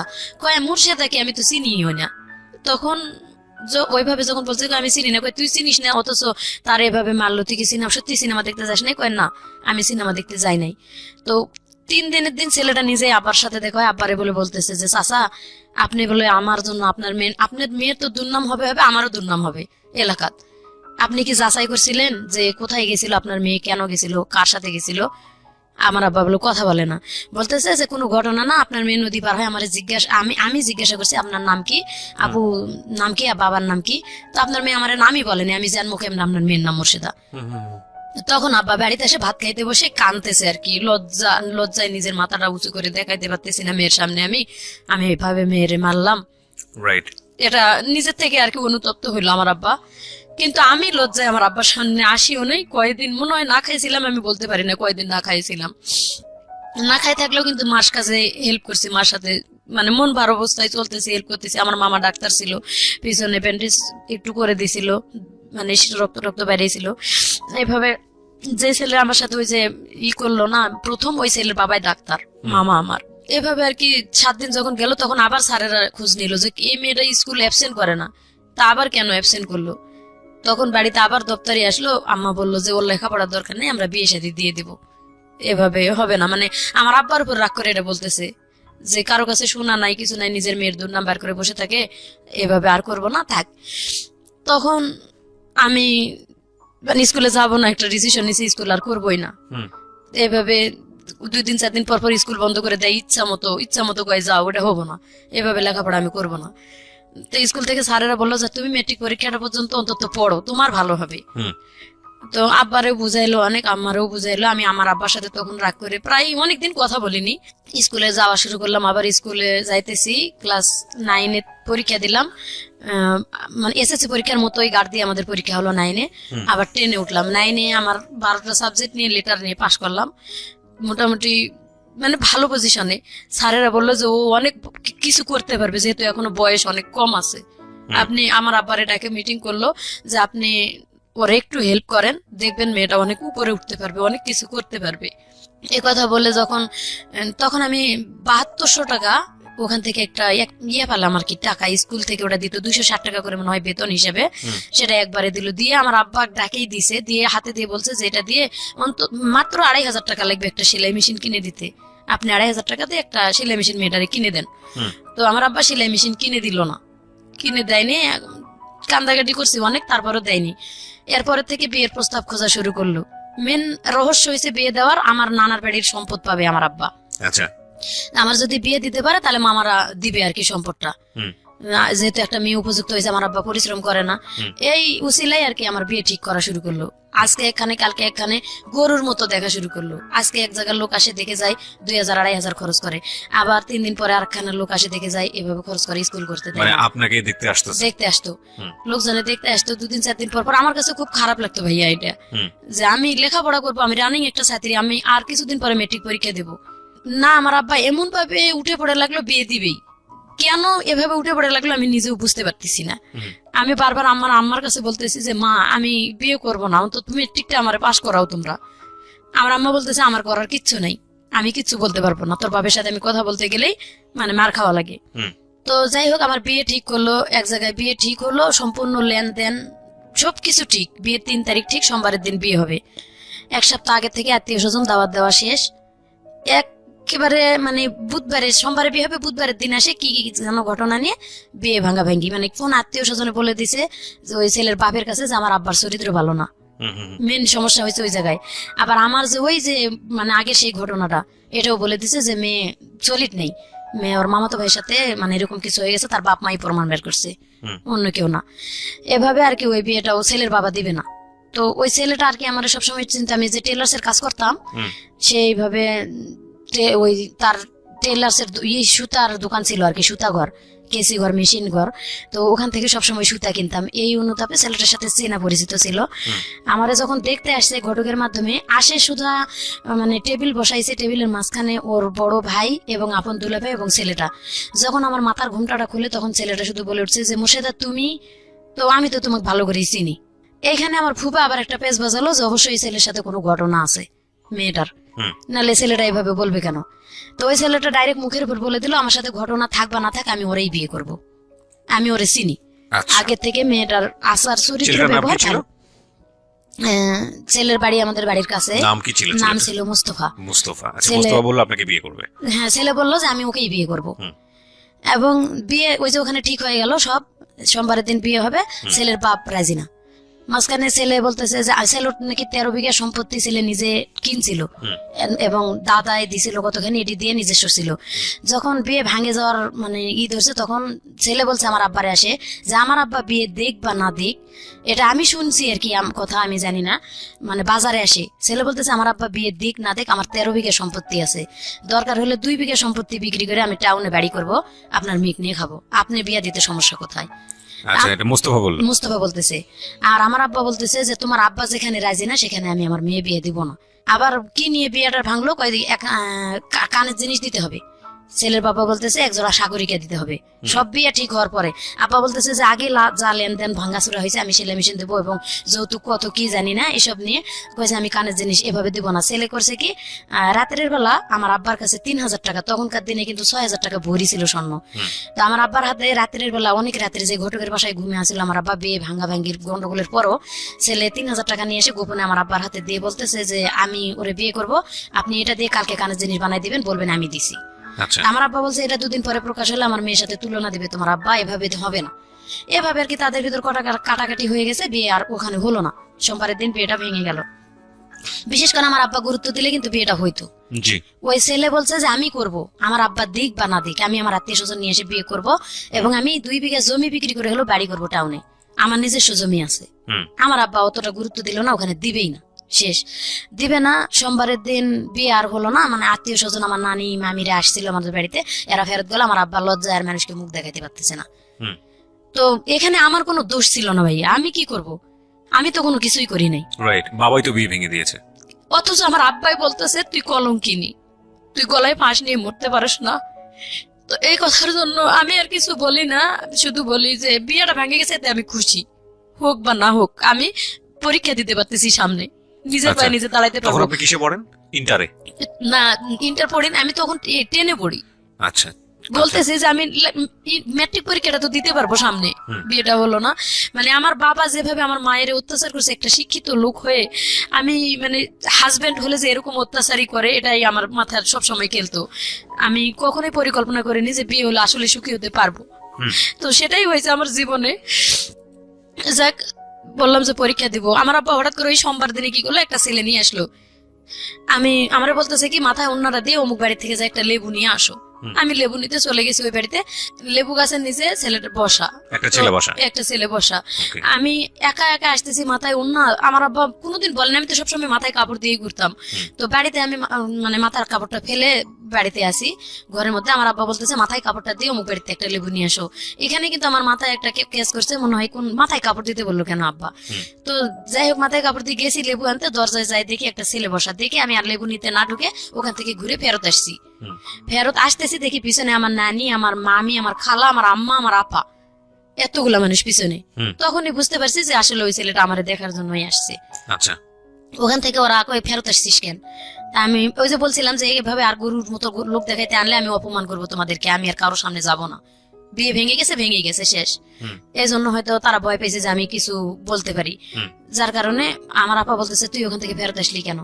আমি বলছি যে তোমরা কি কারণে আমার এখানে নিয়ে আসছো এটা আমি বুঝতে পারছি, এই বিয়েটাও তো ভাঙে যাইতে পারে, তোমরা আমাদের পরীক্ষাটা আগে শেষ হোক, পরীক্ষাটা শেষ করতে দাও আমার, তারপরে বিয়ের ব্যাপারটা ভাবো, এখন এই অন্তত সাবজেক্টটা বাদ দাও, আমার মাথাটা একটু টেনশন রিল্যাক্স রাখো যাতে আমি পরীক্ষা দিতে পারি। এভাবে বললাম। আমার নানি বলতেছে মুরব্বী মানুষ, আমি একটা কথা কই আপু চল, বিয়ে দেখলে যে বিয়ে হয় তা না, তুই আমার সাথে চল, আমি তোরে ঘুরে নিয়ে আসি ওই বাড়ি থেকে। প্রিয় শ্রোতা, আমরা ফিরে যাচ্ছি আমাদের অতিথির গল্পে। জি, আমি গেলাম, মানে যাইতেছি না, দেখো ছেলেটা অনেক চালাক ছিল, ও সাইকেল নিয়ে বের হয়ে চলে গেল ওই বাড়ি থেকে, আমার সামনে দেই, আমি পিছনে ঘুরে আসি আর কি, ও চলে গেল। দেখলাম যে রাস্তার দিকে চলে গেছে, তখন আমি যাই ওই বাড়িতে ঢুকলাম, ঢুকে বললাম যে ফুপু তোমরা একটা বিয়ে ঠিক করলা, করার পরে দেখলা যে সেটা এইভাবে ভেঙে গেল, আমার পরীক্ষাটা দিতে দাও, আমি একটা যদি জব কোনো জায়গায় পাই বা নিজে একটা কিছু নিজের পায়ে করে দাঁড়াইতে পারি, তখন বিয়ে সাথীর ব্যাপারটা দেখা যাবে।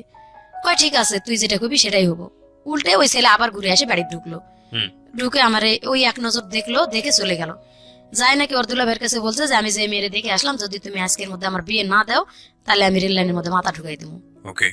তো ওর দুলাভাই সেই দিনই ওই কথা মতোই আমাকে দেখতে আসলো আর কি। দেখতে আসে বলতেছে যে তোমার কি কোনো জায়গায় পছন্দ আছে, আমাদের গ্রামেরই লোক, ওটা সম্পর্কে নাকি চাচা লাগতো, আমি আগে চিনতাম না, সেদিন প্রথম দেখলাম। তো বলতেছে যে আমি ওনার ভাই, অমুকের ভাই লাগি, আমার বাড়ি এই গ্রামে, আমি বিয়ে করে ওখানেই থাকি, মানে যে ছেলে তোমার দেখতে আসছিল তার বড় বোনকে আমি বিয়ে করছি এবং তার বাবা মা সবাই মারা গেছে, আমি ওনার গার্জিয়ান বর্তমানে। তো দেখে চলে গেল, ছেলের আপন বড় দুলাভাই বললো যে আমি সবকিছু আমি যা বলবো তাই, তো তুমি খালি নিজে থেকে বলো যে তুমি অন্য কোনো মেয়ে পছন্দ, কোনো ছেলে পছন্দ করো নাকি। আমি বলছি না, আমি কোনোদিন এরকম পছন্দ করার মতন মানে সময় আমার আসেনি, সুযোগ আসে নাই, কারোর সাথে এরকম কিছু করি নাই। আমার আব্বা আম্মা যেখানে বিয়ে দিবে আমি সেখানেই রাজি আছি। এই কথাতে পরের দিনে বিয়ে আর কি, সোমবারের দিন ছেলে দেখে গেল, মঙ্গলবারের দিন ওর ভগ্নিপতি আসে দেখে গেল, বুধবারের দিন বিয়ে হয়ে গেল। আপনি পরীক্ষা দেওয়ার আগেই বিয়ে হয়ে গেল? হ্যাঁ ভাইয়া, পরীক্ষা দেওয়ার আগে বিয়ে হয়ে গেল। বিয়ে হয়ে গেল, বিয়ে ওখানে আমি গেছি, যাওয়ার পরে বলতেছে যে যারা দেখতে আসছে আর কি, রাতের অনেক বৃষ্টি, যেদিন আমার বিয়ে হয়েছে সেদিন অনেক ঝড় বৃষ্টি ছিল, এত ঝড় বৃষ্টি যে একটা মুহূর্তের জন্য সারাদিন বৃষ্টি থামে নাই। ওই অবস্থায় ওনারা টেম্পু নিয়ে চলে আসছিল, আসে বিয়ে করে নিয়ে গেল আমারে। তো সেদিন রাত্রে যায়, সারা রাত ঘুমাই নাই, পরীক্ষার চিন্তায় আমার ভালো লাগে নাই। পরের দিন সকালবেলা নাস্তা করার পর আর কি ওই বৃষ্টির মধ্যে আশেপাশে দু এক বাড়ির মহিলা দেখতে আসছে আমারে, নতুন বউ। আর বিয়ের মধ্যে ফুফু শাশুড়ি ছিল, আমার ভাসুর যে আপন সে কিন্তু বিয়েতে গেছিল না। তো এখানে আমার আব্বা বলছিল যে আপন যে বড় ভাই একটা আছে সে আসলো না কেন, অবশ্যই রহস্য আছে। আসলে রহস্য ছিল দেখেই আসেনি। পরের দিন মানুষ দেখতে আসে আমারে বলতেছে যে আগের বউটাই তো ভালো ছিল। যখন এই কথাটা মানে আমি তো একটা লেখাপড়া করা মেয়ে, আমার মাথায় একটা কেস করলো যে অবশ্যই এই লোকের আর বিয়ে হয়েছিল। তা আমি আবার, আমার ননাসের মেয়ে ছিল রেশমা, মানে আমার বিয়ে হয়ে যায় থেকে রাত্রের থেকে মোটামুটি ভালো আমার সাথে আসে, সাথে মিশতেছে। আমার বিয়ের 1 মাস আগে তার বিয়ে হয়ে গেছিল। তো ডাকলাম, রেশমা শোনো। বলতেছে কি মামি? আমি বললাম যে মা, আমারে যে কথাটা জিজ্ঞাসা করলো, তো মানে তোমার যে বললো যে আগের বউটাই ভালো ছিল, এই কথাটা রহস্য তুমি আমারে বলো তো মা। এটা জানে তোমার কি লাভ? আর যে মানুষগুলো বললো যে আগের বউ ভালো ছিল, খালি ভালো দেখতে চেহারা ভালো হলেই হবে, এই মেয়ে কোরআন পড়া, কয়দিন পরে মেট্রিক পরীক্ষা দিবে, মেট্রিক পর্যন্ত লেখাপড়া আছে, এই কথাটা আর কি আমি শুনলাম। আমি আর আমার হাজবেন্ডের সাথে কথা বলিওনি, মানে 15 দিন যাবত বলিনি, তখন থেকে কথা বললামই না আমি। মানে 3 দিনের দিন আমার আব্বা আসে নিয়ে গেল, আসে কথা বললেন না কেন? ওই কথাটা আমার মাথায় কেস করলো যে আগে বিয়ে হয়েছিল। ও আচ্ছা আচ্ছা, ওকে। মানে মানুষে বললো যে সকালবেলা, আগে রাতের তো কথা বলার মতন সুযোগ হয়নি, বিয়ে করে নিয়ে এসে ওই আমার ননাসের বাড়িতে উঠাইলো, যার যার ঘরে সবাই যাই ঘুমাইলো। আমি আমার নানির একটা ঘর দিল, নিয়ে ঘুমাইলাম। আমার ননাস এক পাশে খাটে ঘুমাইলো, আমরা এক পাশে চৌকিতে ঘুমাইলাম। রাত পোয়ালে আর কি মানুষ দেখতে আসলো, ওই আসে ওই কথাটাই বলছে। আমার হাজবেন্ড ঘুমের থেকে উঠার আগেই আর কি এটা বললো। তখনই আমার মাথায় একটা কেমন জানি কেস করলো, আমি আমার হাজবেন্ডের সাথে কথা বললামই না। আমার হাজবেন্ড আমার আলাদা করে ঘরের মধ্যে ডাকলো একবার, তো আমি যাচ্ছি না, পরে আমার নানি সাথে করে নিয়ে গেল, কি কি লাগবে আমার, মানে কসমেটিক কিছু লাগবে কিনা। আমি কথা বলি নাই, বের হয়ে চলে আসছি। আর 3 দিন পরে আমার বাপের বাড়িতে আসলাম। বাপের বাড়িতে আসি আমি বললাম যে আব্বা, যে ছেলের অবশ্যই বিয়ে হয়েছিল, না হলে কেন এই কথাটা মানুষে বললো। আমার আব্বা বলতেছে যে মিথ্যা কথা কয় যদি বিয়ে দেয়, গ্রামের একটা ছেলে, আমি সহজ সরল মনে বিশ্বাস করলাম, সে যদি নিয়ে তোমারে কোনো জায়গায় ফালায়, আমি এটা দেখতেছি। পরে আমার নন্দু আর কি, উনি সাথে আসছিল আমাদের, তো ওনারে ডাকে আমার আব্বা আলাদা করে জিজ্ঞাসা করছে যে দেখ, তুই হয়তো গ্রাম সম্পর্কে ভাই হ বা এখন মেয়ের নন্দু হ, যে কোনো একটা আত্মীয় কিন্তু হয়ে গেছে, তো এটা আমার সাথে মিথ্যা কথাটা বললার কোনো কারণ ছিল, কেন এটা করলা? তো ভাইয়া বলতেছে যে ওটা কোনো ব্যাপার না, মেয়ে নিজের থেকে ডিভোর্স করে চলে গেছে। আচ্ছা, তো অবশ্যই কোনো কারণ আছে, তাছাড়া তো মেয়ে ডিভোর্স করে চলে যাবে না। বলতেছে ওগুলা নিয়ে আপনার চিন্তা করার কারণ নাই, আমি আপনার মেরে নিয়ে গেছি, যদি আমার শালা ভাত না দেয় আমি ভাত দেবো।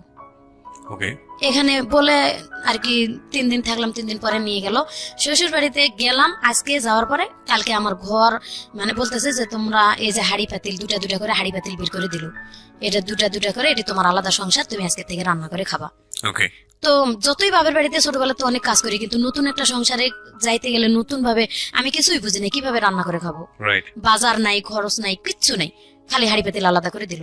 আমি আমার ননাসের যে গেলাম যে বাজার খরচ নেই, তোর জামাই রে কো আনে দিক। তো আমি তো তার সাথে কথাই বলবো না, এরকম একটা আমি কথা বলি নাই। ও নিজে থেকে বাজার করে নিয়ে আসলো আর কি। আমি ওটা শুনলো যে কিভাবে কি রান্না করব, বাজার করে নিয়ে আসলো, নিয়ে এসে দিল, রান্না করলাম। ওই 1 কেজি চাল, 1 কেজি ডাল, 8 আনা 4 আনা লবণ, এরকম করে আর কি বাজার করে আনে দিল গ্রামের দোকান থেকে। তো ওইভাবে আর কি সেদিন রান্না করে দিলাম। আমি রান্না করে খাইতেও ডাকি নেই সেদিন, ওর মতো ও উঠাই নিয়ে খাইলো। এবং পরের দিন ও নিজে থেকে বাজার করে, আমি রান্নাও করলাম না, আমার এবার রান্না করে ওই খাওয়াইলো। মানে আমি এতটা মানে ব্রেনে চাপ দিয়ে যাচ্ছি। এর মধ্যে আমার ননাস কয় কি ডাক দিয়া কয়, তোর বাপের বাড়ি থেকে টাকা নিয়ে এসে জায়গা কিনে বাড়ি করতো। এটা মনে হয় 4 দিন 5 দিনের দিন। বলতেছে যে তুই জায়গা কিনে তোর বাপের কাছ থেকে টাকা আনে জায়গা কিনে তোরা বাড়ি কর। আর তখন জায়গার দাম 500 টাকা শতাংশ। 97 সালে শেষের দিকে আমার বিয়ে হয়েছিল। তো 500 টাকা শতাংশ, কিন্তু ওই জ্ঞানটাও তো আমার ছিল না যে কি বলতেছে ওরা, যে বাড়িঘর দেখে বিয়ে দিছে এটাই আমার শ্বশুরের আসল বাড়িঘর, কিন্তু ওটা ওরা লিখে নিছে আগে, এবং এটা ওরা ফ্যামিলির সবাই জানে। এই জন্যই আমার ভাসুর আমার বিয়েতে আসেনি, বলছিল যে তুই জায়গা কিনে বাড়ি করবি তারপর বিয়ে করবি। আচ্ছা, আমি যখন কান্দাকাটি করছি তখন আমার ভাসুর এই কথাটা শুনে আর কি বলছিল, আমার জাল আমারে ডাকে নিয়ে গেল, আমি অনেক কাঁদতেছি, আমার জাল ডাকে নিয়ে গেছে যে তুই কাঁদতেছিস কেন। তো আমার হাজবেন্ড আমারে বারবার জিজ্ঞাসা করতেছে তুমি কান্দো কেন, আমি তার সাথে একদম কথাই বলি না। তখন ভাই বউর কাছে যাই বলছে আরেক বাড়িতে, ভাই বউ আসে আমারে ডাকে নিয়ে গেছে যে মুর্শিদা তোর কি হয়েছে, আয় আমার কাছে, কি হয়েছে বল। আমি বলছি যে আপা আমার এইভাবে বলছে যে জায়গা নাকি কিনে বাড়ি করতে হবে। তখন আমারে ভাঙে বললো ঘটনাটা, আসলে ওর বিয়ে করছিল, বিয়ে করে ওর ভালো ছিল না, যার কারণে আমার শ্বশুর মরার আগেই ওর যে সম্পদটুকু এটা ছোট বোনের নামে লিখে দিছিল, এবং ছোট বোনকে বলছিল যে তুই তোর ভাইয়ের এই জায়গাটা ছাড়ে দিবি বাড়ি করার জন্য, সে না দিয়ে ওটা ছোট বোন বিক্রি করে আর কি তার হাজবেন্ড দিছে। এখন তোমাদের আসলে জায়গা বলতে কিচ্ছু নাই, তুমি জায়গা কিনেই বাড়ি করতে হবে।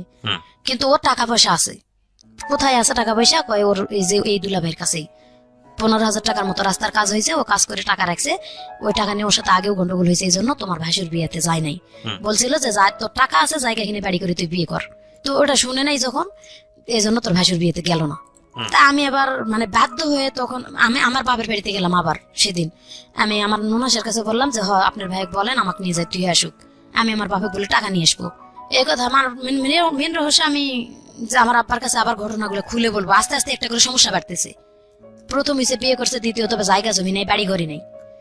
তো আমার আব্বাকে যাই যখনই বললাম যে আব্বা 15 দিনের জায়গা এটা, গেলাম বাপের বাড়িতে, তো আব্বা বলতেছে যে জায়গা জমি যখন নাই, আমার এখানে অনেক জায়গা আছে, তোমরা এখানে বাড়ি করে থাকবা, যদি ছেলে ভালো হয়, আর যদি দেখি ছেলের কোনো দোষ আছে তা আমি সময় থাকতে তোমার ডিভোর্স করে অন্য জায়গায় বিয়ে দিয়ে দেবো। এটা 15 দিনের মাথায় আব্বা বললো। তা আম্মা বলতেছে যে মেয়ে মানুষের বিয়ে মা একবারই হয়, এটা বলে কোনো লাভ নাই, তুমি একটু কষ্ট করে পারলে করে খাও দেখো। তো তখন আমি আবার আমার হাজবেন্ডের সাথে আমার বাপের বাড়িতে এসে কথাও বললাম, বা আমাদের মধ্যে মিলামিশাও হলো। পরে আমি বুঝাইলাম যে জায়গার যখন দাম কম আছে বাপের বাড়িতে থাকার থেকে আসলে নিজের ওইখানে জায়গা কিনে বাড়ি করা ভালো। তা আমার আব্বা কি দিতে চাইছে, তোমার ভগ্নিপতিরে ডাকো, এখানে কি টাকা দিতে চাই বা কি দেয় আমার আব্বার কাছে। আমি কিন্তু আমার আব্বার সাথে ওই আগের থেকে একটু কথা, যখন আমার খুব মারধর করতো তখন থেকে কথা কম বলতাম, আব্বার সাথে কথা বলি না বললে চলে। ওই বিয়ের পরে যাই খালি একটা কথাই বললাম যে আব্বা কোন বাড়িতে আমার বিয়ে দিলা, এই কথা মানুষে বলে, আর তারপরেও কথা বলি নাই। এই যে আমার আম্মার সাথে বললাম, আম্মা বলতেছে তোমার টেনশন করা লাগবে না, আমি দেখি এটা। পরে আব্বা আমার আম্মার কাছে বলে দিছে যে আমার জায়গা জমি আছে, ওরা এখানে বাড়ি নিজেরা পরিশ্রম করে ওদের টাকা দিয়ে বাড়ি করুক, আমি জায়গা ছেড়ে দেবো। এই যে আমার জামাইয়ের শুরু হলো এখান থেকে, মানে বাদাম মাপনা, বিয়ের পরের থেকেই কোনো কাজ কাম করে না। তো আমার আম্মা আজকে আমার দুলাভাইয়ের সাথে পাঠাই 40 টাকা হাজিরা, দিন হাজিরা কাজ করতো। তখন 40 টাকার কাজ করলেও কিন্তু 20 টাকা খরচ করে 20 টাকা থাকতো, কিন্তু একদিন কাজ করলে আর 7 দিন কাজ করে না। আর গাঁজাখোর ছেলেদের সাথে ঘোরাফেরা, প্রায় শোনা যায় যে সে গাঁজা খায়। কিন্তু আমি এটা মানে খেয়াল করতে পারিনি, আমি তো তখন ছোট মানুষ, একেবারে বেশি বড় না, এতটা বুঝার মতো জ্ঞান নাই। তো আমি বলি, মানুষে আসে আমার বলে আপু বুবু, গ্রামের ভাষা বলে তো বুবু, বুবু দুলাভাইয়ের অমুক জায়গায় দেখে আসছে গাঁজা টানতে। তো আসলে আমি সুন্দর মতন বললেই, মানে মায়ের বাড়িতেই আমারে রাত্রে যদি বিছানায় শুয়ে আমি বলতে যাই এই কথাটা, আমার পাও দিয়ে গুড়ি দেয় অথবা লাগতে খাটের উপর থেকে ফালায় দেয়, মারে। এই কথাটা আমি আব্বা আমারে বলি নাই প্রথম অবস্থায়, আমারে মারে, আমি ওখানেই চেক দিয়ে থাকি, মারে ওখানেই চেক দিয়ে থাকি, এবং ওর পাও ধরে ধরে বলি প্লিজ ভাই তুমি একটু ভালো হও, আবার তোমার একটা ওয়াইফ কিন্তু ভালো, এই যে তুমি যদি ভালো থাকতা তাহলে কিন্তু যাইতো না, এই কারণেই হয়তো গেছে। এইটা বললে আরো বেশি মার, তুই ওটা দেখতে যাস কেন, আমার আগের ওয়াইফ ছিল। এই যে শুরু হয়ে গেল, তার মানে বেগ রিপোর্টটা ওখান থেকে আমি পাইলাম। আর আমার বিয়ের 2 মাস পরে আমার প্রথম বাচ্চা ফেটে আসছে। আমি বাপের বাড়িতেই থাকতেছি এভাবে 8-9 মাস আর কি। ও কোনো কাজই করে না। আমার ছোট যে 2 ভাই ছিল, সবার ছোটটা কাজ করতো না, কিন্তু আমার ছোট যেটা ওটা ব্রাক স্কুলে পড়তো যখন আমার বিয়ে। তো ব্রাক স্কুল থেকে লেখাপড়া করার পরে বিকেল বেলা মাঝে মাঝে দুলাভাইয়ের সাথে যাই, খোয়া টোয়া ভাঙতো। তো ওরে যাইতে কইতো আম্মা, ও ভাঙতো না। আম্মা আলাদা করে দিল যে তোমরা তোমাদের মতন বাজার খরচ যা করে খাইতে পারো তোমরা খাও। ও তো কাজই করে না, আমারে খাওয়াবে কোথা থেকে। এইভাবে দুলাভাই টানে টানে নিয়ে যায়, একদিন কাজ করলে আর 4 দিন করে না, একদিন করলে আর 4 দিন করে না। মানে এমন একটা সিচুয়েশনে আসলো, আমার আব্বা আমার পেটের বাচ্চা নষ্ট করে আমার ডিভোর্স করাবে। আমার বাবা করছে, আমার বাবা এটা করতে যাচ্ছে। আমার হসপিটাল নিয়ে যাবে। রাত্রে আমার হাজবেন্ড বুঝতে পারছে যে কালকে আমার হসপিটাল নিয়ে যাবে। আমি শুকায়ে মেরা হয়ে গেছি একবারে, খাইতে পারি না, একে তো আর প্রথম বাচ্চা পেটে এসছে, আমি বুঝি না কোনো কিছুই। বমি আসে এবং যেটুকু খাই ওটুকু বমি হয়ে যায়, ভালো মন্দ কোনো খাবার নাই। আর আম্মার ভাত আমি রাগ করে খাই না। আমার আম্মা আমার জামাইরে মানে অনেক খারাপ আশা করে বকাবকি করে যে কুইরা খাটে না, বাদাইম্মা, এটা সেটা অনেক কিছু খারাপ করে বকে। আমার এটা শুনতে খারাপ লাগে, বিয়ে তো তোমরাই দিছো, কেন আগে দেখলা না? আর আমার ভাত রেখে তুই যায় পাতিলে আম্মা যে এই ভাতটুকু উঠাই নি, তুই খাই থাকবি, ওরে ভাত দিবি না। ও ভাতটুকু পাতিল থেকে উঠায় মা খায়, আমার কয় কি আয় তোরে হাত দিয়ে তুলে খাওয়াই দিই, আমিও খাই। আমি কইতাম তুই বেলজ্জা থেকে এই ভাতটি এইভাবে খাইতেছস, তোর সামনে কয়ে গেল যে তোরে ভাত দিতাম না, আমারে খাইতে কয়ে গেল, তুই কোন হিসেবে ওই ভাতটা উঠেছিস খাইতে? আমি খামো না, তুই কামে করে না খাওয়াইলে। আমার মায়ের ভাত আমি খামো না, তুই খাস কে? কয় যতক্ষণ আছে ততক্ষণ খামু, যখন থাকবো না তখন খামো না। মানে এমন বেলজ্জা। ওকে। তো এইভাবে চলতে চলতে আমার বাচ্চাটা হয়ে যায়। ওই গ্রামে খালা খালু আছে এদের বাড়িতে, আমি খালার বাড়িতে যাই, দুটা থাল বাসন মাঝে দিয়ে ওখান থেকে খাই আসে চুপ করে থাকি। মামির বাড়িতে 2 থাল বাসন মাঝে দিয়ে ওখান থেকে খাই আসে চুপ করে থাকি। মানে এত একটা পজিশনে আসলো যখন প্রায় 7 মাস বাচ্চা, তখন আর আব্বা শুনবেই না, আমার আব্বা নষ্টই করবে বাচ্চা, আর ও রাখাই যাবে না, ওর জীবনটা নষ্ট হয়ে যাবে। তো হাসপাতালে নিয়ে যাওয়ার জন্য বের হয়েছে, ও কান্দাকাটি শুরু করে দিয়েছে, আমি ভালো হয়ে যাব, ওরে হাসপাতালে নেন না। আগের বউ নাকি 9 মাসের বাচ্চা নষ্ট করেই একবারে মানে দিন পুরা, এটা 9 মাসের বাচ্চা নষ্ট করেই ওরে ডিভোর্স করছে। তো সেই হিসাবে ও জানে, এটা ওর অভিজ্ঞতা আছে, বলতেছে যে 7 মাসের বাচ্চাটা নষ্ট করে তোমারও মায়েরা হলো তোমার আব্বা আম্মা, তুমি একটা বুদ্ধি করো, আমরা এখান থেকে চলে যাই। আমি কই না, আমি এখান থেকে তুমি ভালো না হওয়া পর্যন্ত আমি চলে যাবো না, আমি বাপের বাড়িতে থাকবো, আমি তো এখানে আর ওর বাড়িতে 2-1টা থাল বাসন ধুয়ে খাইতে পারতেছি। আমার আম্মাও কিন্তু বুঝতে পারে না জিনিসটা, আমি এখানে ওখানে মানুষের বাড়িতে কাজ করে খাইতেছি, বা মামিরা গ্রামবাসীরা আমার এমনি ডাকে খাওয়াই, এরকম করে আমি চুপ করে না খাই থাকার মতো ভান করি। এভাবে থাকতে থাকতে বাচ্চাটা হয়ে গেল। বাচ্চাটা হওয়ার পরে 5 দিন পর্যন্ত আমার আম্মার ঘরেই খাইলাম। 5 দিনের পরে ওরে বকাবকি শুরু করলো, ও চলে গেল। নতুন একটা সাইকেল কিনে দিল আম্মা, কিস্তি তুলে বললো একটা সাইকেল কিনে দিলাম, তুমি রাজমিস্ত্রি কাজ করো আমার বড় জামাইয়ের সাথে, বড় জামাই কাজ করে, ওদের সাথে কাজ করলে তুমি যে হাজিরা পাবা অন্তত 7 দিন পরে 40 টাকা কিস্তি চালাতে পারবা, আর সংসারও চালাতে পারবা, বাচ্চা হয়েছে যেহেতু। ও 1 সপ্তাহ মনে হয় ঠিক মতো চালালে, প্রথম 1টা কিস্তি নাকি 2টা কিস্তি ঠিক মতো দিছে আমার মনে নাই। তারপরে ও সাইকেলটা নিয়ে কাজ করার উচিলে বের হয়ে চলে গেছে, যায় আর আসে নাই, বাড়িতে আসে নাই। আমি তখন কিন্তু আতুর ঘরে, আমার আব্বাও তখন বাড়িতে নাই। আমার আব্বা আগে থেকেই মাঝে মাঝে বাড়িতে থাকতো না, 4-5 মাস। আমার বাচ্চা যে সময় হয়েছে ওই সময় আমার আব্বা বাড়িতে নেই। আমার আম্মারও দিন কষ্টে যাইতেছে খুব। আমার ভাইয়েরা 2 ভাই যে খোয়া টোয়া বাড়ি যেটুকু নিয়ে সেইটুক দিয়ে তারা চলে না, আমারে কি খাওয়াবে? আর আমার আম্মা আমারে যদিও 4টা ভাত দেয়, আমি কিন্তু খাই না, বকাবকি করে দেয় ভাতটা, পরে ওই বড় আম্মারা দিয়ে গেলে আমি খাই। প্রিয় শ্রোতা, আমরা ফিরে যাচ্ছি আমাদের অতিথির গল্পে। জি। এভাবে যখন 13-14 দিন হয়ে গেল, বাচ্চার বয়স প্রায় 23 দিনের মতো, সেদিন হঠাৎ করে ব্যাগ ভরা বাজার নিয়ে আমার জামাই বাড়িতে উপস্থিত। মানে কি বলবো, এদিন আনন্দর আর শেষ নাই। ব্যাগ ভরে 2টা মিনু শাড়ি ইন্ডিয়া থেকে, এবং বাচ্চার জন্য একটা তোয়ালা, বাচ্চার জন্য 2টা গেঞ্জি প্যান্ট, এভাবে নিয়ে ব্যাগ ভরে চাল ডাল মাছ তরকারি নিয়ে চলে আসছে। সাইকেল নাই। তো বাড়িতে এসে ঢুকা দেখে আম্মা বলতেছে সাইকেল কোথায়? কই সাইকেল আছে। ভাত রান্না করলাম, খাওয়াইলাম। ও তো 12-13 দিন পর বাড়িতে আসছে, আমিও মানে আনন্দতে যেহেতু বাজার করে নিয়ে আসছে, যাক ভালো হয়ে গেছে। ও রান্না বান্না করে খাওয়াইলাম। আমার মামি বলতেছে যে তুই যে রান্না করে খাওয়াইলি, দেখ তোর সাইকেল বিক্রি করা টাকা দিয়ে তোর বাজার করে নিয়ে এসে খাওয়াইছি। আমি বলতেছি যে না, সাইকেল বিক্রি করবি কা? ও তো বলছে সাইকেল আছে। আম্মা ভাত খাইতে দিয়ে বসে, আম্মা চালাক কত, ভাত খাইতে দিয়ে বলতেছে যে সাইকেল কোথায়? তখন বলতেছে সাইকেল নিয়ে আমি শাড়ির টিপ মারতে গেছিলাম ইন্ডিয়া থেকে, তো ওখানে বিটিআরে ধরছে সাইকেলটা। আম্মা বলতেছে তুই এখন আমার বাড়ি থেকে বের হবি, তোরা ঝাড়ু দিয়ে পিটাই বাড়ি থেকে বের করবো। তুই বিক্রি করছিস না বিটিআরে দিয়েছিস তা জানি না, এখন সারাটা বছর কিস্তি চালাবি কে? তুই তো বউরে ভাত দিতে পারস না। তো মার সাথে ওর মোটামুটি তর্ক চলতেছে, তর্ক করে রাত্রে থাকলো। এমন এমন দিন গেছে আমার আম্মা, ধরেন ও তো আমারে মারে অত্যাচার করে, আমি মনে করেন ওর সাথে চাই না যে মিলামিশা করি বা ওর সাথে কথা বলি। আমি ওই বাচ্চা রেখে গলায় ফাঁস নেওয়ার জন্য মাঠের মাঝখানে একটা আম গাছ আছে, দড়ি নিয়ে যায়, অনেকক্ষণ দাঁড়িয়ে থাকি। আর আমার বাচ্চাটার কথা মনে পড়ে যে আমি, বাচ্চার বয়স কত তখন? প্রায় 25 দিন মতো। যে আমি যদি এই বাচ্চাটা রেখে মারা যাই, আমার আব্বা আম্মা তো ওরে দেখতেই পারে না, ওর সন্তান তো দেখবেই না যখন পেটে। তখনই আমরা নিজেরাই মনে করেন ছোটবেলা থেকে ফ্যামিলিতে অত্যাচারিত, আমার সন্তান তারা কিভাবে মানুষ করবে? এবং বাপ তো ভালো না। আবার সেটা নিয়ে ফেরত চলে আসি বাড়িতে। আসে আমার সন্তানরে বুকে নিয়ে আমি কই আমি মানুষের বাড়িতে কাজ করে কামাই সন্তান নিয়ে, তাও যাক নিজের জীবনটা শেষ করলাম না। পরে ভাইয়া ওখান থেকে আবার বুঝাতে শুরু করলাম যে ভাই দেখ একটা সন্তান হয়েছে, বাচ্চাটার মুখের দিক তাকায় তুই ভালো হ। আবার কিছুদিন মাঠে কৃষি কাজ হলো, কিছুদিন কাজ করলো কৃষি কাজ, মানে 15 দিন যদি মানে 1 সপ্তাহ কাজ করলে আর 15 দিন বসে থাকি, 1 সপ্তাহ কাজ করলে তারপরও চলতো যে 1 সপ্তাহ তো কাজ করতেছে। এভাবে করে নেশা করতো, কাজের কথা বলে মারধর করতো। এভাবে আমি একটা মানে কিস্তি থেকে আমি টাকা উঠাইলাম, উঠাইয়া ভ্যান কিনে দিলাম একটা, যে এই ভ্যানটা চালাও, অন্তত একবেলা চালাইলে আর একবেলা বসে থাকলেও দিন চলবে। তো ভ্যান প্রায় মাস 3 মতো চালালো, মোটামুটি ভালো চললো ওই সময়টা, ওই 3টা মাস মোটামুটি আর কি চলে। এভাবে কিস্তি চালাইতে থাকলো। 3 মাস পরে ভ্যান থেকে বলতেছে এখন ভ্যানে ইনকাম কম, আমি ওই যে কাঠ ফাড়ে যে মিলে আমি কাঠ ফাড়া কাজ করতে যাব, আর হচ্ছে ভ্যানটা ঘরে তালা মারে দিয়ে যাই। ঘরে তালা মারে দিয়ে ও কাঠ ফাড়া কাজে 1 সপ্তাহের মতন কাজ করলো। আমার আব্বা কি করছে, ওই ভ্যানের চাবিটা আমার কাছ থেকে কয়েছে ভ্যানের চাবিটা দেও তো, কি করতে কয় কুশারের, আমার আব্বা কুশার আবাদ করতো, বলছে কুশারের পাতাগুলো আনা লাগবে ভ্যানে করে খেতেতে। আমি চাবি বের করে দিয়ে খালার বাড়িতে যাই বসে আছি, আম্মা যাই বলতেছে তোর আব্বা যে ভ্যান বিক্রি করতে নিয়ে গেছে তুই জানিস? আমি বলছি আমারে তো বলছে কুশারের পাতা আনবে, ভ্যান যে বিক্রি করতে যাবে এটা তো আমারে বলে নাই। আর জামাই যেরকম শ্বশুর সেরকম, ওই আসলেই তো লাগবে এখন ঝগড়াটা। মোটামুটি আমার সাথে আমার ভালো হয়ে যাবে তর্ক, যে সময় নিয়ে যাই তুমি আমারে বললা না কে। আম্মা আবার বলতেছে যে তুমি চাবি দিছো কে।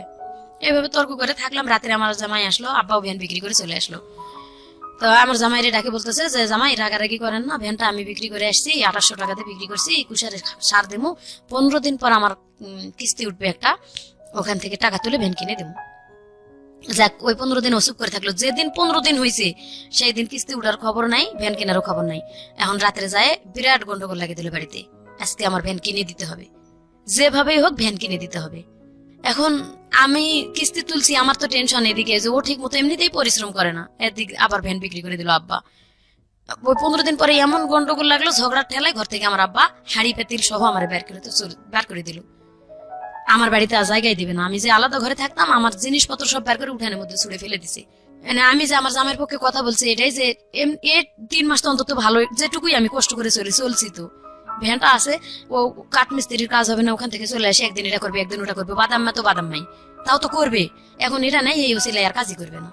এটা বললাম কেন, আমি আমার হাজবেন্ডের পক্ষে বললাম। আমার আব্বা আমার সাথে মানে একবারে রাগ করে তোর বাড়িতেই জায়গা দেবো না, চলে যা।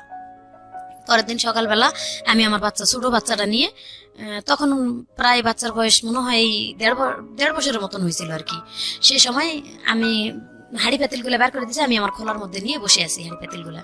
তো আমাদের এলাকার ফিজুল চেয়ারম্যান আমার চাচা লাগে, আমার আব্বার বন্ধু আর কি, তো উনি আসছে। উনি অনেক ভালো মানুষ, গ্রামে আসে গরিব মানুষের খোঁজ খবর নিতে। কেন আসছিল গ্রামে জানি না, কে জানি বলছে যে মহাশয় নরমেয়ের বাড়ি থেকে বের করে দিছে। তো আসে খোলার মধ্যে আমার জিজ্ঞাসা করতেছে যে মা ছাড়া ডাকতো না, আসে বলতেছে যে কিরে মা তুই এগুলা নিয়ে এখানে বসে আছিস কেন? আমি শুধু কান্দেই যাচ্ছি, আমি কোনো কথাই বলি না, আমি কাঁদতেইছি। আমার বড় মা বের হয় বলতেছে যে ভাই মেয়েটা ছোটবেলা থেকে তো শান্তি পেলই না, বিয়ের পরে এমন একটা হাজবেন্ড পাইছে, সেটা ওই যে এরকম বাদেম মা, ওই যে এই কাহিনী ভ্যান বিক্রি করে ওর বাপে নিছে, জামাই গন্ডগোল করছে, এখন মেয়েরে দিছে বাড়িতে বের করে। তা আব্বারে ওই ফিজুল চাচা ডাক দিয়ে বলতেছে যে কিরে ভাই মহাসিন এদিক শুনে যা দেখি কি হয়েছে। আমার আব্বা বের হয়ে আসে বলতেছে যে হ্যাঁ চেয়ারম্যানের কাছে যখন বিচার দিছিস ভালোই কাজ করছিস বেটি, আমারে বলে। অথচ আমি কিন্তু কোনো কথা বলিনি ভাইয়া। বলতেছে বিচার যখন দিছিস তো তোর আজকের থেকে তোর কপাল ভাঙ্গা, যা টাকা তো আমি দেবই, তো তোরে আমি ত্যায্য করে দেবো, আর না হলে হাজবেন্ড ছাড়তে হবে। ওই মুহূর্তে মানে সেই দিন চেয়ারম্যান বললো যে টাকা দিবি, ঠিক আছে, আমার বিচার তো মেয়ে দেয় নাই, তুই ভাই কি অন্যায় করছিস না করছিস সেটা তুই নিজেই জানিস না, এই মেয়েটা এত ছোট বাচ্চার মা তুই কিভাবে বের করে দিলি মেয়েটার ঘর থেকে? জানিস তো তার হাজবেন্ড ভালো না, মেয়েকে নিজে নিজে বিয়ে করছিল না তুই দিছিলি? কয় আমি দিছিলাম। এইভাবে যখন মানে চেয়ারম্যান চাচা বলে যাওয়ার সাথে সাথে বললো যে আমি টাকা দিলে ভোট অফিসের মাধ্যমে দেবো, এবং চেয়ারম্যানও বললেন ঠিক আছে ওই আমার মাধ্যমে দিলে আমার মাধ্যমে দিস, কালকে মানে চেয়ারম্যানের হাতে দেবে বলছে ভোট অফিসের মাধ্যমে দিস। এটা এক রাতের মধ্যে আমার আব্বার মাথায় কি শয়তানি চাপছে, উনি একটা ডিভোর্স পেপার লিখছে, একটা মানে বাবাকে ত্যায্য করার জন্য লিখছে, হয় যদি আমি হাজবেন্ড চাই তাহলে বাবাকে ত্যায্য করে দিতে হবে, ওখানে একটা সিগনেচার করতে হবে স্ট্যাম্পে, আর যদি মানে হাজবেন্ড চাই তাহলে হাজবেন্ড না চাই তাহলে হাজবেন্ডকে ডিভোর্স করতে হবে। এটা চেয়ারম্যানের কাছে নিয়ে যায়, শো করছে। চেয়ারম্যান বলছে যে এক রাতের মধ্যে তো ভালো খেলা খেলছো তুমি, ঠিক আছে মেয়ে, আমি মেয়ের পাশে আছি, মেয়ে তুমি করো, তোমার বাবার ইতে সিগনেচার দিয়ে যাও যে বাবা, যদি বাবা পারে তোমার ত্যাগ করতে তুমি পারবা না কেন। হুম। তো অনেকটা মানে ছোটবেলার অনেক ইতিহাস গুলা সেই সময় মনে পড়ছিল, চিন্তা ভাবনা করে স্বাক্ষর দিয়ে গেছি। আর আমি ওইখানে যে এমন চিৎকার বাড়ি কানছি, আমার আপন যেটা ওখানে ছিল বড়াব্বা, আমরা বড়াব্বা ডাকি, বড়াব্বা আমার মেয়েরে কোলে নিয়ে বড়াব্বাও কান্দা শুরু করে দিল, আমিও কান্দতেছি একদিকে, বড়াব্বা একদিকে কান্দতেছে। আর চেয়ারম্যান বলতেছে যে হাই হাই রে মহসিন, মানে এত বড় একটা কাজ তুমি করতে পারলা, সামান্য কয়টা টাকা, তাও মেয়ের কাছে ধার করা টাকা তুমি নিছো, ওটা মানে তোমার টাকা তো দিলাই না, তুমি তোমার টাকা, যৌতুক তো দেয় নাই কোনো কিচ্ছু, মানে বিয়ের রাতে যা চুক্তি হয়েছিল ওখানেই মাপ, আমি তো চলেই আসলাম, এই জন্য আর কিছু দেয় নাই। তো যাক আলহামদুলিল্লাহ, আমি বললাম যে এখান থেকে আমি সরলাম, পরে গ্রামে এক বাড়িতে আরেক বাড়ি থেকে আরেক বাড়ি থেকে আরেক বাড়ি থেকে এরকম মানে মানুষের বাড়ি বাড়ি থাকা শুরু করে দিলাম। আচ্ছা, বাপের বাড়ি থেকে বের হয়। আচ্ছা, তো হাজবেন্ড তখন কি করছিল? হাজবেন্ড তখন ওই একদিন কাজ করে, ওই একই অবস্থায় রাজমিস্ত্রির কাজ, মানে লেবারি। হাজবেন্ড কি সবাই মানুষের বাড়িতে থাকছিলেন নাকি? হ্যাঁ, ওকে নিয়েই আর কি শুরু করলাম ওর সাথে। তখন সবাই বুঝাইলো ওই বুড়ো অফিসের মাধ্যমে যে তুমি যদি এই স্ত্রী নিয়ে করে খাইতে না পারো, তো আর জীবনে কোনো মেয়ে নিয়ে করে খাইতে পারবা না। আচ্ছা, আর তুমি একটা পুরুষ হইতে শিখো। তো ও বললো যে আজকের পর থেকে আমি চেষ্টা করবো ওরে কিছু করে খাওয়ানোর জন্য, যেহেতু বলতেছে যে তোমার জন্য সে বাপকে ত্যাগ করে দিল, তুমি যদি এই মেয়েটাকে রাস্তায় ফেলে দাও তাহলে বুঝবো তুমি অমানুষ একটা। আচ্ছা, এভাবে বলার পরে ও বললো ঠিক আছে আমি যেখানে থাকবো ওরে নিয়েই থাকবো। তো আমাদের গ্রামে একজন লোক থাকতে দিল, একটা চৌকি কিনলাম ভাইয়া। চৌকি কিনে সেই চৌকির মাপে আর কি পলিথিন দুই পাশে দিয়ে বাঁশ দিয়ে বাঁধে মোড়াই রাখতাম, দিনের বেলা, রাতের বেলা পলিথিন ফেলায় ঘুমাইতাম। খাবার দাবার তাদের ঘরে রাখতাম, তারা তালা দিয়ে যতক্ষণ যাইতো এদিক সেদিক কাজ করতে গ্রামের মানুষ, আবার যখন আসতো ততক্ষণে ঘর খুলে খাইতাম। কিন্তু ওই থাকাটা বাহিরে আর কি বারান্দায়। আচ্ছা, এভাবে থাকতে শুরু করলাম। কিন্তু 2-4 দিন কাজ করে আর করে না, 2-4 দিন কাজ করে ওই একই অবস্থায় চলতে লাগলো। এভাবে মানে আমার আব্বা মানুষের কাছে শুনে কয় এই মেয়ের কপালে অনেক দুর্গতি আছে। মানে হাজবেন্ডকে আমি বললাম যে ভাই তুমি এখনো দেখো এই কথাগুলা তোমার শরীরে কি হিট করে না, এগুলা হিট করেও তো তুমি কিছু করতে পারো। এইভাবে বলার পরে যাই হোক ওখান থেকে মানুষের বাড়ি থেকে থাকতে থাকতে এখানে প্রায় 3 মাস থাকলাম আর কি, একই অবস্থায়। সে কাজ করে না দেখে বাবা এই ধরনের ভাষা ইউজ করে, বললাম যে এখান থেকে আমি সরে চলে যাব, হয় তুমি যদি তোমার এলাকায় নিয়ে আমারে করে খাইতে পারো। আর ওই ভগ্নিপতিরে আর কি ফোন দিলাম, ফোন তো না খবর দিলাম, তখন ফোন ছিল না, মানুষের দিয়ে খবর দিচ্ছি যে জুলা ভাইয়ের একটু আসতে বললেন, যদি মানে আমারে নিয়ে এভাবে সে যদি চেক দিতে পারে, বলছি যে আমার সালামা বাদ দিলে আমি দেব। তো উনি যদি আমার জায়গা দেয় আমি ওনার ওখানে যাই থাকবো। ওনার ওখানে বাড়িতে যাই থাকা শুরু করে দিলাম। ওনার উঠানে ঘর করে দিল একটা টিনের, এবং তুই যদি প্রাইভেট পড়ে কিছু চালাইতে পারস তাহলে এখানে কিন্তু টাকাটা জমা হইতেছে, এটাতে জায়গা কিনে বাড়ি করতে পারবি। তো যাক দিল ভাই আলহামদুলিল্লাহ আমি এভাবেই করবো। ওনার উঠানে থাকে আমি গ্রামের বাচ্চাদেরকে প্রাইভেট পড়া শুরু করে দিলাম। যখন প্রাইভেট রেজাল্ট দেখা গেল যে প্রাইমারি স্কুলের ছাত্রদেরকে ভালোই পড়াইতে পারতেছি, তো ওখান থেকে আমি একটা পেলাম, শিশু শ্রেণী স্কুল চালাইলাম, ব্রাক শিশু শ্রেণী স্কুল চালানো শুরু করলাম, এবং পাশাপাশি বাচ্চাদেরকে প্রাইভেট পড়ানো। এইভাবে আমি একটু পজিশনে উঠা শুরু করে দিলাম। তখন আমি করলাম যে আমার জায়গা কিনতে হবে। ওই যে লাইফের এখান থেকে শুরু, আমি মানে জায়গা কিনলাম, পরে মানে কিস্তি উঠায় অর্ধেক টাকা দিয়ে জায়গা নিলাম। এখানে 3 বছর ঘর করে থাকলাম, আমার হাজবেন্ড কোন রকম হেল্প করলো না আমারে। তো যখন আস্তে আস্তে 3 বছর পার হয়ে গেল, কিন্তু জায়গা রেজিস্ট্রি হয় না, আমার হাজবেন্ড গুরুত্ব দেয় না, আমার খরচপাতিও দেয় না, আমি বাচ্চা নিয়ে নিজেই চলতে পারি না, কিস্তি চালাইতে পারি না। এভাবে মানে বেতন তখন কম শিশু শ্রেণীর, মানে কোরআন শরীফ পড়াইতাম গ্রামের বাচ্চাদেরকে, তারা ঠিক মতো বেতনও দিতে চাইতো না। পরে মানুষের বাড়িতে ধান সিদ্ধ করা শুরু করে দিলাম, যে সিজনারি একটা ধান সিদ্ধ করলে তারা একটা করে কাপড় দেয়, 2 বাড়িতে করলে 2টা কাপড় দেয়, কিন্তু এক সিজনে 2 বাড়িতে করা যায় না, এক বাড়িতে করলাম। এবং স্কুল চালাই এর মধ্যে আবার সবকিছু করা শুরু করে দিলাম।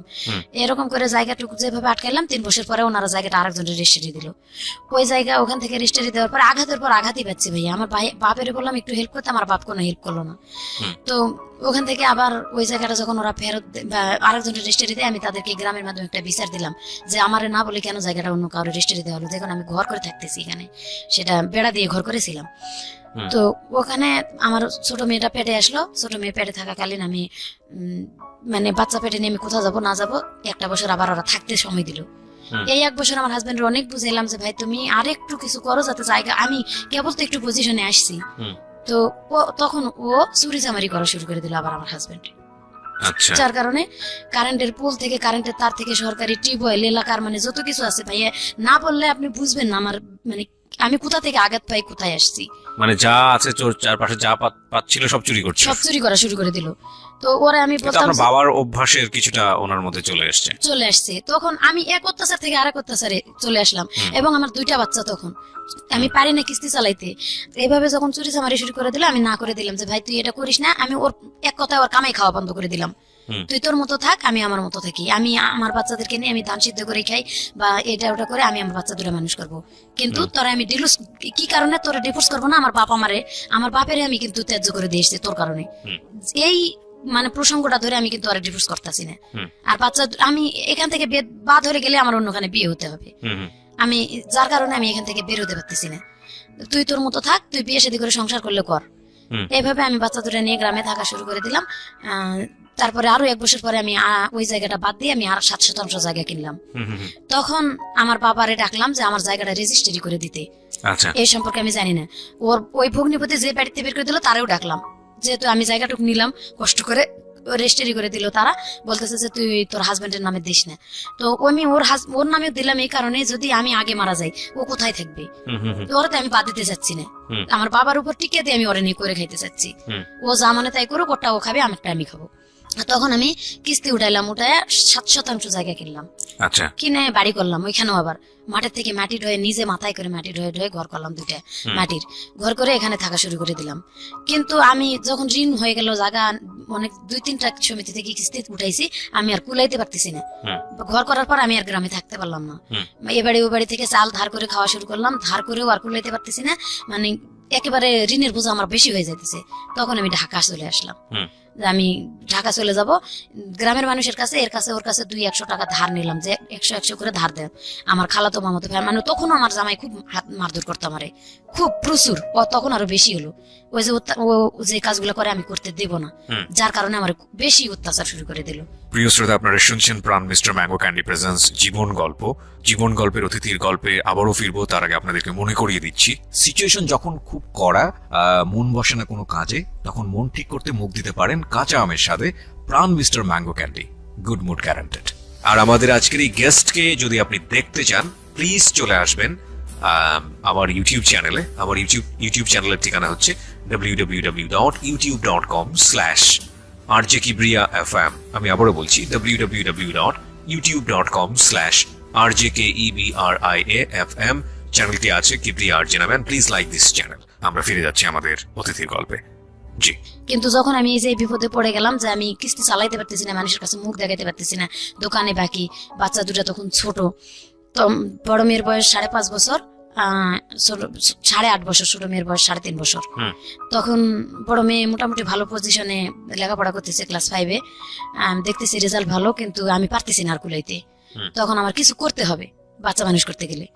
আমি এই যে ঢাকা চলে আসলাম গ্রামে, আমার বাপের বাড়িতে এসে বাপেরে বলে নেই যে আমি ঢাকা যাব। গ্রামে খালাতো চাচাতো মামাতো ভাইদের কাছে 100-100 করে টাকা, এর ওর বাড়ি থেকে সবাই 2 কেজি করে চাল আমার নিজের থেকে দিল, এটা নিয়ে যাও গ্রামে, যাই তুমি ঢাকা শহরে চাকরি করো। যেদিন আমি ঢাকা চলে আসবো সেদিন ওর বাবা চলে আসলো, আমিও যাব এবং আমি ওখানে যাই রিক্সা চালাবো, ভালো হবে আরো আমার জন্য। নিয়ে চলে আসছে আমার সাথে করে। 1 মাস বসে থাকার পরে পরিচিত হলো জায়গাগুলো, হওয়ার পরে ও রিক্সা চালা শুরু করে দিল। আমি ওর টাকা থেকে 500 টাকা একদিন কিস্তি দিয়েছি বাড়িতে, আমার মেয়ে না খাই আছে শুনে। তখন আমার আম্মা আবার সন্তান নিবে না, আমার আম্মা আগে থেকেই কোনোদিন দায়িত্ব নিতে চান, আমি নিজেই চলতে পারি না, আমারই অসুখ, এই সেই, আমি সন্তান নেব না। আমি বলছি আমি ঢাকা যাই, একটু পজিশনে উঠি, আমি বাচ্চা 2টা নিয়ে যাবো, মা তুমি খালি অল্প করা দিন দেখো। এভাবে জোর করে রাখে চলে আসছে, চুরি করে আসার মতো। তখন ওর বাবা চলে আসলো। আমি বললাম যে তুমি যখন আসছো ভালো হয়েছে, আমার বাচ্চা 2টা আমি কেন ওদের কাছে ফেলে রাখবো, ওরা তো দেখশুন করবে না সেরকম করে। আমার ছোট ভাইয়ের বিয়ে হয়ে গেছিল তখন, ভাই বউ আরো বেশি মানে করতো, রাগারাগি করতো, দেখতে পারবে না, মারধর করতো এক কথায় বাচ্চা 2টারে। যার কারণে একটু খাওয়া কম বেশি হলে মানে বকাবকি করতো। আমি বলছি যে বাচ্চা 2টা নিয়ে আসো, এখন নিয়ে আসবো না, তুমি আগে চাকরি করো, ভালো করে বেতন পাও। আমি চাকরি করে বেতন নিয়ে এসে ঘরে রেখে প্রথম মাসের বেতন রাখেই আমি চলে গেছি অফিসে, যে দোকান বাকি দেবো। ও প্রথম মাসের বেতনই নিয়ে পলায় চলে গেছে। পরে আমার বড় মেয়ের বিয়ের বয়স যখন হয়ে গেল, ওর বাবা এক কথাই কোনো কাজ কাম করেই না, বাদ ওটা সাবসিডি বাদ দিয়ে দিছি। পরে আমি নিজে থেকে বিয়ে দিব, আমার বাপ মারে বললাম যে আমি মেয়ে বিয়ে দিব, তো তারা কেউ গুরুত্ব দেয় না, এদিকে কোনো আসে না। পরে মেয়ে বিয়ে দিলাম, দিয়ে আমি ঢাকা শহরে চলে আসলাম। তখন ওর আব্বার সাথে আমি থাকি না। মেয়েকে বিয়ে দিলেন কি বাবার অনুমতি? বাবার আপনি মতে নিজের মতো করে বিয়ে দিলেন? না, ওর বাবার মতেই, গ্রামের মানুষ মশা হয়। এখন আমার গ্রামে বিয়ে দিছি, গ্রামের ছেলে একটা প্রস্তাব দিছে, গ্রামের মানুষই আমাদের বললো কি ওর বাবা যেহেতু ভালো না, এত ছেলে ভালো ছেলে পাইছে, বিয়েটা দিয়ে দাও। আচ্ছা, গ্রামে বিয়ে দিয়ে দিলাম ঠিকই। তো ছেলে সেদিন বলছে আমি একটা পয়সাও কোনো দেনমোহর নিব না, কোনো টাকা পয়সা কিছু নিব না, তবে যৌতুক নিব না। আমি মানে 50,000 টাকা দেনমোহর হিসেবে আর কি এটা করলো, যেহেতু যৌতুক নিবে না, গ্রামেরই ছেলে, গ্রামের মানুষ, তার স্কুলের মাস্টার এবং মাতবররা সবাই আছে, বিয়েটা দিয়ে দেওয়া হলো। দিয়ে দেওয়ার পরে 1 বছর পরে জামাই চাপ দিতে শুরু করলো 50,000 টাকা নিবে। তখন আমি 30,000 টাকা পর্যন্ত দিছিলাম, আর বাকি 20,000 টাকা আমি দিতে পারি নাই। আমি মানে চলতে পারতেছিলাম না ঢাকায়ও, আমি অনেক কষ্ট হয়ে গেছে। ওর বাবার তখন আমি ডিভোর্স করে দিছি অলরেডি, ওর বাবার ডিভোর্স করে দিছি। ওর বাবার কাছে আমি মারধর করতে ঢাকায় এসে দেখি আমি তারা ডিভোর্স করলাম যে আমি চাকরি করতে পারতেছি না, আমার যদি হাত পা ভাঙে থাকে আমি খাবো কি? তো ওর মারও খাবো না, ওরা ডিভোর্স করে দিলাম, তুই যা। বাড়িটা যাই বিক্রি করে দিলাম। আমার মেয়েও বলতেছে যে আমার ভাত নষ্ট হয়ে যেতেছে তোমার কারণে, তুমি টাকা না দিতে পারলে। তো যাক, বাড়িতে যাই মেয়ের বাড়িটা বিক্রি করে দিলাম। আমার আব্বারেও জিজ্ঞাসা করি নাই আমি তখন, মানে লাস্টের দিকে এসে আমি আর পারতেছিলাম না, আমি নিজে থেকে বিক্রি করে দিয়ে যাতে সন্তানের ঘর না ভাঙে, বিক্রি করে দিয়ে আমি যত টাকা পাইছি সম্পূর্ণই দিছি সন্তানে। যে মা আমি বাড়ি বিক্রি করার যত টাকা, আমি বলছিলাম প্রথমে তুই লেখে নি, রেজিস্ট্রি দিয়ে দেই, তোরা অন্তত রেজিস্ট্রির খরচটা জোগাড় কর। বলতেছে না আমরা রেজিস্ট্রি নিবো না, ওই জায়গায় রেজিস্ট্রি নিলে বাপে এসে ঘরের মধ্যে শুয়ে থাকবে, ভাত না দিয়ে পারবো না, ওই বাপের আমরা ভাত দিতে পারবো না, তুমি জায়গা বিক্রি করে টাকা দিয়ে যাও। বিক্রি করে তখন গ্রামের মানুষের মাধ্যমে জমি লেখে নিয়ে দিয়ে আসলাম বন্ধক, মেয়েরে 70,000 টাকা দিয়ে জমি দিয়ে গেলাম। আমি এ টাকা নিবো না, দেখবো না, তোমার একটা বোন আছে, তুমি পারলে তারে দেখো। আমি কোথায় যাবো না যাবো আমি নিজেও জানি না, মানে ওই সময় তো আমি নিঃস্ব হয়ে গেলাম, অনেক কষ্টে জায়গা কিনলাম, স্বামী ডিভোর্স করলাম এবং জায়গা বুঝতে পারছি সেটা। হ্যাঁ, তারপর কি হলো? এই জন্য আমি বলছি যে আমি কোথায় যাবো না যাবো, তুমি তোমার বোনকে একটু দেখো। ওখানে রাখে চলে আসলাম। বোন মানে আপনার ছোট মেয়েটা? হ্যাঁ, ছোট মেয়ে রাখলাম। ও ছোট মেয়ে, ওর শাশুড়ি নাকি কেটকেট করে ঝগড়া অশান্তি করে, রাখলো না, ওর বাবার কাছে দিল। আর ওর বাবার কাছে দেওয়ার পর আমি ঢাকা থেকে কিছু টাকা পাঠা শুরু করলাম, 1,000-1,500 টাকা। আমি গার্মেন্টসে চাকরি করতাম, আরো আগে থেকেই তো গার্মেন্টসে চাকরি করি, আর 7 বছর 8 বছর আগে থেকেই বললাম যে জায়গা নিয়ে পরের থেকে চাকরি শুরু করে দিছি। তো গার্মেন্টসে চাকরি করে টুকিটাকি টাকা দিতাম, পেছেলার মেয়েদের সাথে থাকা শুরু করলাম এবং বাড়িতে টাকা দিলাম। কিস্তিগুলো শুধু হয়েছিল না, ওই কিস্তিগুলাই আর কি বাকি ছিল কিছুটা, বকেয়া কিস্তিও দিতেছি। বিকাশে টাকা পাঠায়, ওই ফোন থেকে টাকা উঠে মেয়েরে মারধর করে বার করে দেয়। আবার ওখান থেকে মেয়ে একা একা চলে আসছে আমার বাপের বাড়িতে। আমি সেই মুহূর্তে আর কি বিদেশ চলে গেলাম। বিদেশ চলে গেলে যাওয়ার সিদ্ধান্তটা নিলেন কিভাবে? যাওয়ার সিদ্ধান্ত নিলাম, আমি আমার পাশের অপারেটর, আমি সবসময় কান্দাকাটি করতাম, মনের অবস্থা ভালো ছিল না, যা মানে চাকরি করতে পারতাম না ডাইরেক্ট। আমি সাবকন্ট্রাক্টে কাজ শুরু করে দিলাম। আমি আজকে ও শরীর অসুস্থ থাকে অথবা কালকে সারা রাত ঘুমাইতে পারি না, টেনশন। এই জায়গাটা বিক্রি করলাম, এত কষ্টে কিনলাম, আর অতীতের এইগুলো মনে করে আমি চাকরি করতেই পারি না। সাবকন্ট্রাক্টে কাজ শুরু করলাম। সাবকন্ট্রাক্টে আজকে এখানে কালকে এখানে, এখানে কাজ করতে করতে আমি বিদেশ চলে যাব। পরে বিদেশ যাওয়ার পরে এখান থেকে এরা বললো কি যে তোমার পাসপোর্ট করতে হবে এবং নিজের এই মেডিকেলটা করতে হবে। পাসপোর্ট এবং মেডিকেল নিজের করলাম, এটা নাকি অফিস পায় নাই, দালাল খাইছে। যাই হোক, আমার ঘরে টিভি আর এলইডি ছিল এবং মিসেপ ছিল, এটা বিক্রি করে আমি এটা করছি আর কি। কত টাকা দিয়ে আপনি বিদেশ গেলেন? প্রায় 20,000 টাকার মতো খরচ হলো। কোন দেশে গেলেন? এটা সৌদি আরব চলে গেলাম। প্রথম জীবনে সৌদি আরব চলে গেলাম। আচ্ছা, কত সালের দিকে এটা? এটা 2015-তে। আচ্ছা, গেলেন। তারপর 15-র কোন মাসে, নভেম্বরেই মনে হয়ে গেছিলাম সম্ভবত। যাই হোক, গেছি। এরা বলছিল যে তোমার ওখানে গেলে 20,000 টাকা বেতন হবে এবং খাওয়া পড়া সব তারা দিবে, তুমি শুধু কাজ করবা, মাস শেষে বেতন নিবা। আচ্ছা, প্রথম গেলাম, যাই ওখানে সৌদিতে এক বাসা বাড়িতে আর কি কাজে দিল। তো বাসা বাড়িতে, কেমন বাসা বাড়ি ওটা? বাসা বাড়ি ওখানে মানে আর্মি বাসা, আর্মি চাকরি করে উনি। ওনার মায়ের দেখাশোনার কাজ দিল, কাজটা ভালোই পাইছিলাম। ওনার মার দেখাশোনা করতাম এবং বলছিল যে তুমি শুধু মায়ের দেখাশোনাই করবা। পরে আমার আস্তে আস্তে 1 মাস পরে আর কি ওনাদের বাড়ির কাজ পর্যন্ত করা শুরু করে দিল, চাপ সৃষ্টি করে দিল। পুরা বাড়ির 24 ঘন্টা মানে কাজের কোনো রেস্ট ছিল না। কি কাজ করতে হতো? রান্না বান্না থেকে শুরু করে থালা বাসন ধোয়া, টয়লেট ধোয়া এবং ওনার আম্মার গোসল করা, বারবার টয়লেটে নিয়ে যাওয়া। ডায়াবেটিস ছিল, 107 বছর বয়স ছিল, 13 বছর ধরে উনি চোখে দেখতো না, ওনার সেবা যত্ন করা। তো আমি কাজে কখনো ক্লান্ত হই নাই যে আমার বেতনটা ঠিক মতো দেবে। আচ্ছা, তো কত টাকা দিল বেতন আপনাকে? বেতন 16,000 টাকা, ওই দেশের 800 টাকা, বাংলাদেশে 16,000। এবং আমার টাকা থেকেই আমার মানে এই খাওয়াটা শুধু ওরা দিত, আমার কাপড় চোপড় তেল শ্যাম্পু যা কিছু লাগে সব আমার টাকা দিয়ে। ওই 16,000 টাকার মধ্যে? 16,000 টাকার মধ্যে। এটা তো বাংলাদেশি ভালো ছিল। বাংলাদেশে অনেক ওখানে মানে জিনিসের দাম অনেক, যে শ্যাম্পু তেল সাবান যেটা কিনি কুলায় না, তো অনেকের জিনিসের দাম বেশি। তখন আমি গেছি যখন 2 বছর শেষ করে আসি, মানে দেখতেছি ভালো, এর থেকে ভালো পজিশনে অনেকে 1500 টাকা বেতন পায় এবং মালিকে খাওয়া পড়া দেয়। এক এক বাসায় কিন্তু এক এক রকম সিস্টেম। তো আমার যেখানে দিছে সেখানে আমার নিজের টাকা দিয়ে করতে হয়।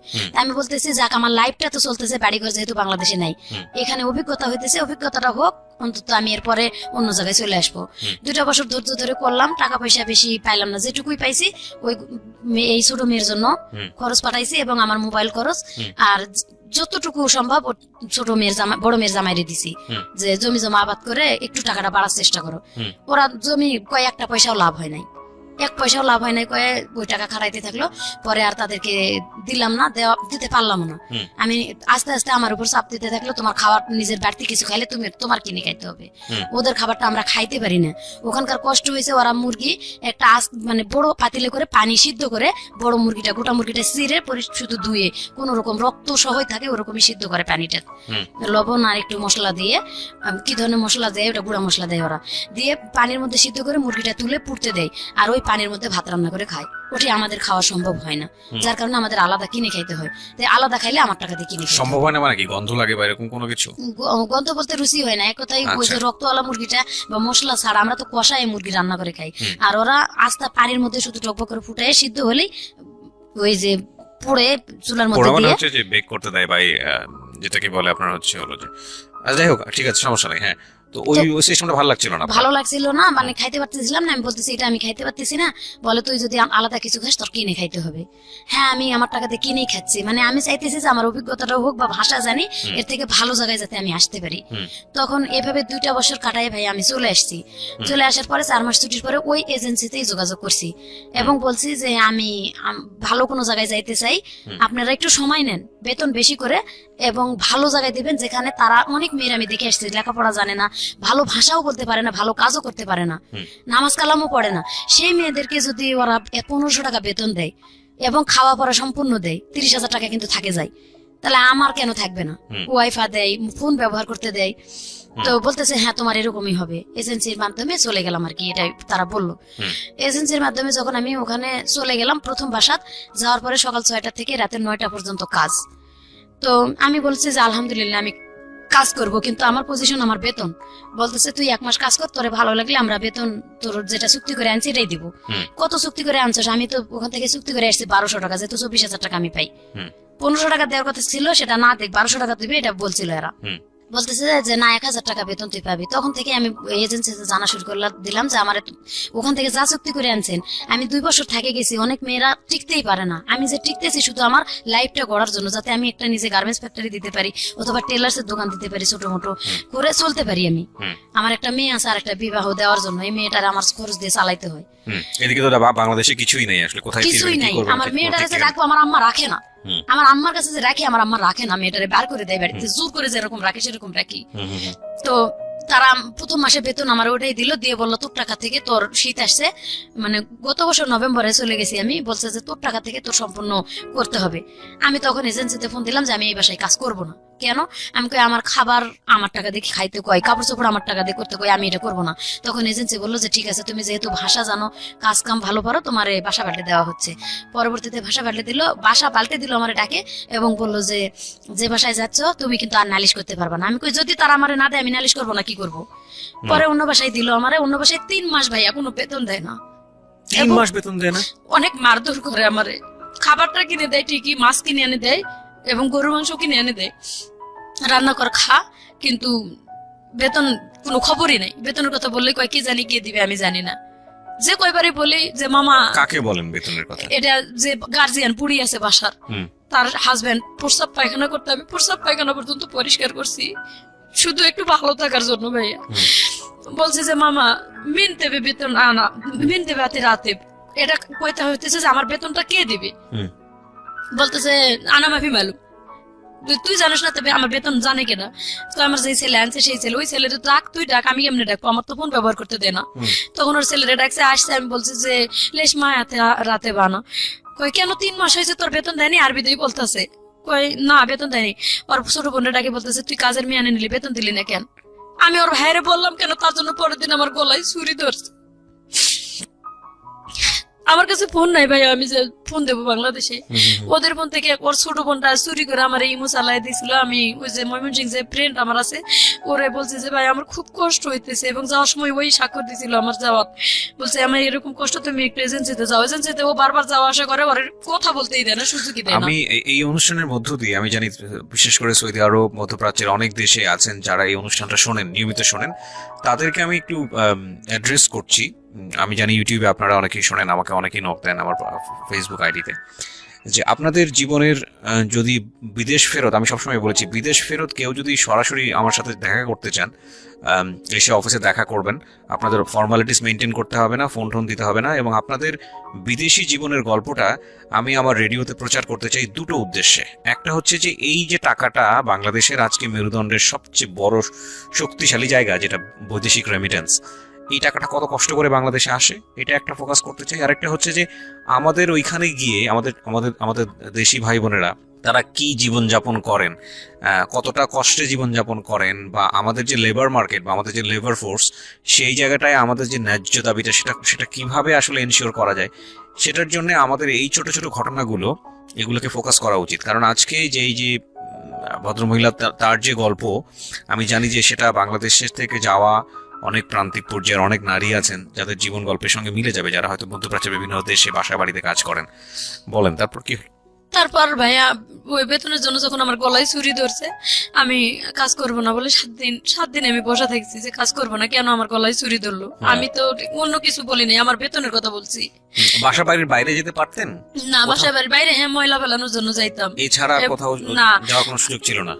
যাওয়ার কোনো জায়গায় যাওয়ার সুযোগ পেলে ওরা নিয়েও যায় না, এবং ফোনও ব্যবহার করতে দেয় না, বাড়ি থেকে বেরোতেও দেয় না। এই মাসের পর মাস একটা রুমের মধ্যে, একটা বাড়ির মধ্যে এভাবে থাকতে হয়? জি, এটা শুধু সৌদি আরবের চিত্র নয়, এটা বাংলাদেশের শহর অঞ্চলে অনেক যারা কর্মজীবী নারী আছেন, বিশেষ করে এই বাসা বাড়ি সামলান, তাদের অনেকের চিত্রই এটা।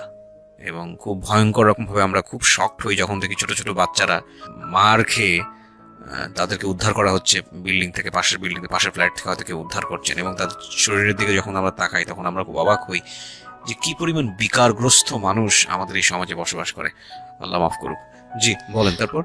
তারপরে আমি যখন 7 দিন বসে থাকলাম, কাজ করলাম না, তখন ওর ভাই আসে, আমার আলাদা ঘরে একটা আটকায় রাখছে তারা তালা দিয়ে, এবং ওর মা বারবার বলতেছে যে তুই ফ্রিজ থেকে এটা ওটা খা। আমি শুধু পানি খাইয়েছিলাম 7 দিন, এবং ওর ভাই বউ আমার মানে পাউরুটি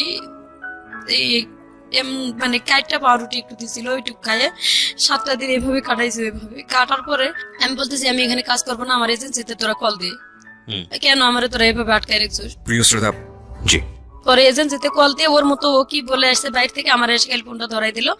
উনি ইয়ার লোক ছিল, নোয়াখালী বাড়ি। উনি বলতেছে যে মুর্শিদা তোর কি সমস্যা, এক বাসায় দিলাম এরকম, একবার তুই করে গেলি ভালো, এবার এরকম কেন? উনি বাঙালি। হ্যাঁ, আমি বললাম একবার আমি করে গেছি ভালো, সহ্য করে গেছি এই কারণে যে আমি যাতে ভাষা শিখলে এর থেকে ভালো একটু পজিশনে আসতে পারবো। আর আমি বলেও আসছি যে আমি দেখছি অনেক মানুষ যারা ভালো মানুষ, আমার কপালে কি এরকম শুধু পড়ে, এই কথাটা বললাম। বলতেছে যে বোন এখানে আসলে হয়তো তোর এজেন্সি মারধর করবে, তুই এখানে না আসে ওরা আরেক বাসায় তোরে দিতে চাই, তুই দেখ আরেক বাসায় যদি ভালো হয় সেখানে করবি। বাট আপনি বললেন না যে আপনাকে 3 মাস যাবত স্যালারি দেয় না? বলছি হ্যাঁ, আমার স্যালারি দেয় না, কয় যে তোর স্যালারি দিয়ে তোরে দিয়ে আসবে। তা আমি বললাম আমার স্যালারি হাতে দিয়ে আমারে দিয়ে আয়। স্যালারি দিল না, এবং রাত্রে দিয়েও আসলো না, রাত্রে সারা রাত ওখানে রাখলো, রাখে পরের দিন সকালবেলা আমার ফোন কিন্তু যাওয়ার সাথে ওনারা নিয়ে নিছে। পরের দিন ওনার ছোট ভাই আসছে বেড়াইতে, ওনার ছোট ভাইয়ের গাড়িতে উঠে আমার পাঠাই দিল, আমার ফোনও দিল না।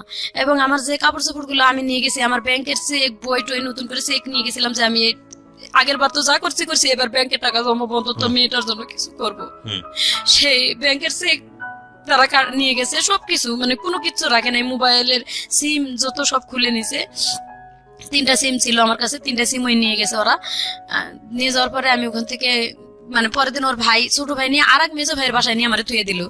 তার বউ আমি যাই কান্দাকাটি করলাম, আমার খাওয়া দেয় না, এতদিন ধরে আমি না খাইছি, খাইতে দিল, খায়াও বললো তার বাড়ি অপরিষ্কার, পুরা বাড়ি। সৌদিয়া মহিলারা ভাই এত খারাপ, আমাদের বাংলাদেশি মহিলারা এতটা খারাপ না যে ও তো কষ্ট করে আসছে। পুরা বাড়িটা ধোয়া, একবারে ছাদ থেকে নিচতলা পর্যন্ত ধোয়াইলো, বাড়ির ঘর থাল বাসন রান্নাঘর বক্স যা ছিল সব পরিষ্কার করাইলো। করানোর পর কয় কি তুই তো সুন্দর কাজ করতে পারিস, মিয়া মিয়া কাজ তোর, তো তোর এরকম করলো কেন, বেতন দিল না? তোর আমি আমার মায়ের বাসায় কাজে দিব, তুই যাবি? আমি কই মায়ের বাসা আর বোনের বাসা বুঝিনি, আমি এসে কাজ করতে, আমার মাস শেষ হবো বেতন দিব, এই বাসায় দিলে আমি যাবো, যে কোনো বাসা। 30 তারিখ যেদিন আসবে আমার বেতন দিব, 31 তারিখ পড়বে আমি কাজ করবো না বেতন না দিলে। তখন বলতেছে যে তোর কোনো সমস্যা হবে না, আমার মায়ের বাসায় আমি দিব। 3 দিন ওখানে রাখলাম, ওর মা আসার খবরই নেই। তখন 3 দিনের দিন আমি নিজে পুলিশের কাছে ধরা দিলাম। মানে সকালবেলা আমার মনে করছে যে আমি যাবো না, বাইরে তালা রাখে খুলে রাখে, ওর হাজবেন্ড কাজে গেছে চাকরিতে, আর্মি চাকরি করে। আমি চলে গেছি পুলিশের কাছে, পুলিশের কাছ থেকে যে আমার আনছে কয় অফিসে দিয়ে আসতেছি এখনই, এই কথা কয়, অফিসের কথা কয়, আমরা পুলিশের কাছ থেকে নিয়ে আসে বাসায় এসে বলতেছে যে কি লাভ মুর্শিদা, দেখ আমরা নিয়ে এসছি, আবার এখন যদি তোরা সারা জীবন আটকায় রাখি বেরোতে পারবি না। আচ্ছা, তখন আমি বললাম যে তোদের যদি মানবতা থাকে তো তোরা আমারে আটকাবি না, আমি তোদের কি অন্যায় করছি? আমি তো তোদের বাসার কাজের মেয়ে না, তোরা আমারে কালকা খাটাইছো, 3.5 দিন ফিরি রাখতেছস, আমি আসি। এতদিন হয় আমার বাংলাদেশে যোগাযোগ করতে দিস না, আমার সন্তানটা কোথায় আছে আমি খোঁজ খবর নিতে পারতেছি না। এভাবে যখন বললাম তখন ওর বউ কইতেছে যে ওর সাথে রাগারাগি করিস না, আমি আমার মায়ের কাছে দিয়ে দিব। ওর মা আসলো, সামনাসামনি কথা হলো, আমার সাথে চুক্তি করালো ওর মার যে 7 দিন ওর মা দেখবো আমারে, আমি যদি ঠিক মতো কাজ করতে পারি তাহলে আমারে তার বাসায় রেখে দিব, আর যদি আমার তাদের ভালো লাগে আমি থাকবো। এভাবে চলে গেলাম 7 দিনের জন্য। 7 দিনের কাছে 15 দিন রাখলো। 7 দিন কাজ করে বলতেছে যে তুই মিয়া মিয়া তোর কাজ ঠিক আছে, আর 7 দিন তুই দেখ আমাদের বাসায় কাজ করতে পারবি কিনা। ঠিক আছে, তাও দেখলাম। তখনও আমি বলতেছি যে আমার আগের 3 মাসের বেতনটা নিয়ে এসে দে। বলতেছে যে যদি আমরা তোর 15 দিন পর নিয়ে উকালা করে তাহলে তোর ওই বেতন এনে দিয়ে তোরে নিম। আচ্ছা 15 দিন চলে গেল, সেদিন বলতেছে যে আজকে তোর 15 দিন হয়ে গেছে, আজকে থেকে তোর বেতনের শুরু, তুই কাজ করবি, আমরা উকালা করে নিতেছি। উকালা নিতেছিস, আমার বেতন এনে দে। আমরা জানি না। কি অবস্থা দেখেন, কোন পজিশনে আমি আছি, ফোন দেওয়ার তো যোগাযোগই নেই, নাম্বারও দেয় না, ফোনও দেয় না, বলে কি যে আমরা জানি না। আচ্ছা তোরা জানিস না, কে জানে আমার ওই বেতন কে আনে দিব? তখন আমি আর কিচ্ছু না বলে কান্দে কেটে কাজ করা শুরু করলাম। কাজ করতেছি, ওই 7 দিন পর ওই যে মেয়ের জামাই আর যার ছেলে আর কি শ্বশুর বাড়িতে দিল, ওই ছেলে আসছে এখানে শ্বশুর বাড়িতে, আমি আলাদা করে তার রুমে গেলাম। ওরা যাই যখন বললাম যে তোর মার বাসার বেতনটা তো আমি পাই নাই এখনো, আর ওদেরকে বললে ওরা গুরুত্ব দেয় না। তো ও মোটামুটি ভালো মানুষ ছিল, ওর সাথে সাথে ওর মার নাম্বার, মানে 3 মাস 4 মাস যাবত কি হচ্ছে, আপনার মেয়ে কোথায় আছে, কি অবস্থা কিছু জানেন না? কিছু জানি না আমি। কি ভয়ঙ্কর অবস্থা। পরে আমার আম্মা এদিকে বকাবকি করে শেষ করে দিতেছে, টাকা পয়সা পাঠায় না, আমি খারাপ মানুষ, আমার দেশে থেকে কুলাই নাই দেখে আমি বিদেশে গেছি। বলেন তারপর? পরে ভাইয়া আমি ওনারা বলার পরে উনি ওনার ছোট ভাই চাকরি করে পুলিশের ওখানেই, ওনার ভাইয়ের ফোন দিল, দিয়ে ওনার ভাই চলে আসলো ওনার কাছে আর কি, ভাই ভাই যায় দেখা করে 2 মাসের বেতন দিল আর কি। ওনার ভাই বলতেছে আমি 2 মাসেরটা দিতেছি আর আমার ছোট বোনের কাছে 1 মাসেরটা নিতে। তো ওই 2 মাসের বেতনটা আমার আনে দিল। দেওয়ার পরে আমি বললাম যে তুই আমারে দিলে আমি কই দিমু, তুই পাঠায় দে। তো ওই আবার আমারে নিয়ে ব্যাংকে চলে গেল, ওর শাশুড়ির কাছে বলে যে আমি ওরে ব্যাংকে নিয়ে গেলাম। যাওয়ার পরে ব্যাংকে পাঠাইতে পারলাম না, আবার ঘুরে আসে ওর ভাইয়ের নাম্বারে পাঠাইলো, ওর ভাই আবার ওখান থেকে পাঠাই দিছে আমার বাংলাদেশের টাকাটা, ওই 2 মাসের বেতনটা। কিন্তু তাও আমি আমার মেয়ের সাথে কথা বলতে পারলাম না।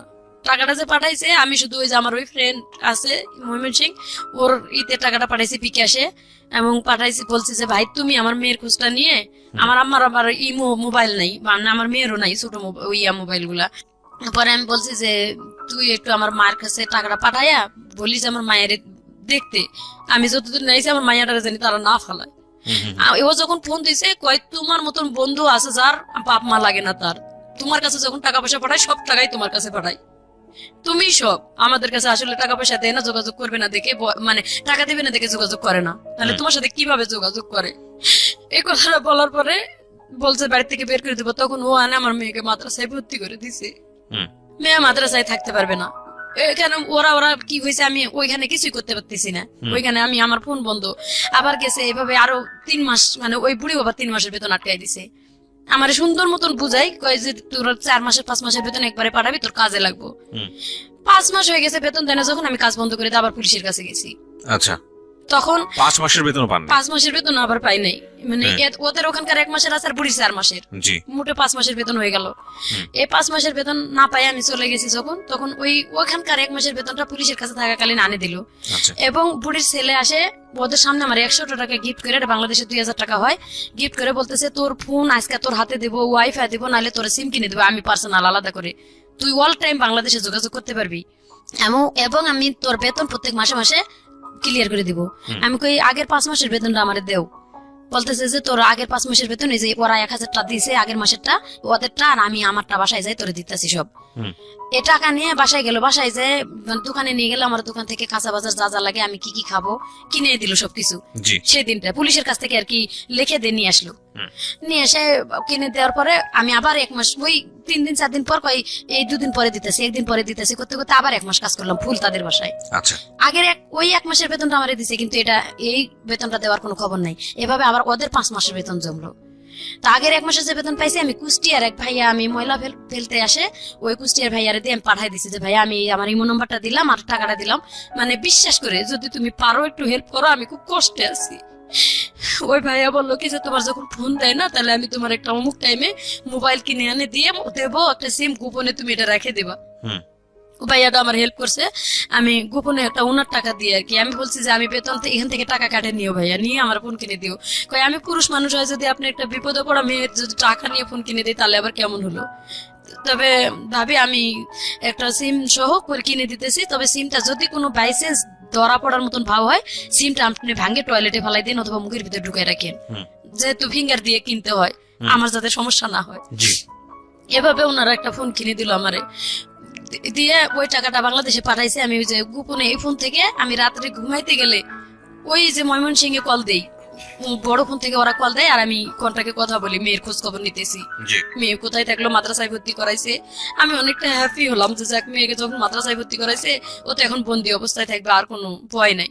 মেয়ে নাকি 1 মাস লেখাপড়া করে কান্দাকাটি করছে, আর পড়বে না ওখানে, বাপের কাছে বলছে, বাপে কয় তোর মানে খারাপ ভাষা ই করছে এখানে, যাই হোক ওখান থেকে ও রাগ করে কয় তোর কি লাগে, তুই আমার মেয়েরে নিয়ে গেছিস কে। ওখান থেকে বের করে মানে মেয়ে নিজে নিজে পালে আসছে, ওখান থেকে বের হয়ে গ্রাম সম্পর্কে এক ভাইয়ের বাসা শহরে ওখানে থাকলো। ওই যে 5 মাসের বেতন তারা 5 মাস মানে টাকা হাতে চেপে ধরে 5 মাসের ফিঙ্গার নিল রাত্রে আমার কাছে নিয়ে, মাত্র 3 মাসের বেতন দিল, আর 2 মাসের বেতন কয় ব্যাংকের থেকে আনতাছে তুলে, আনতাছে কয়ে বেতন ওই 3 মাসেরটা দিয়ে 3 দিন পরে আবার আমার কাছে রিপ্লাই 500 টাকা নিছে ওরা, নিয়ে বলতেছে কি যে 500 টাকাতে আমাদের ঘরে কোনো বাজার নাই, তুই আর 2,500 টাকা পাইতাছিস তো আমাদের কাছে, এটা সহ দিব। আমিও সহজ মনে দিয়ে দিছি ওই 500। এরপরে আর কোনো বেতন তাদের বাসায় আমি পাই নাই।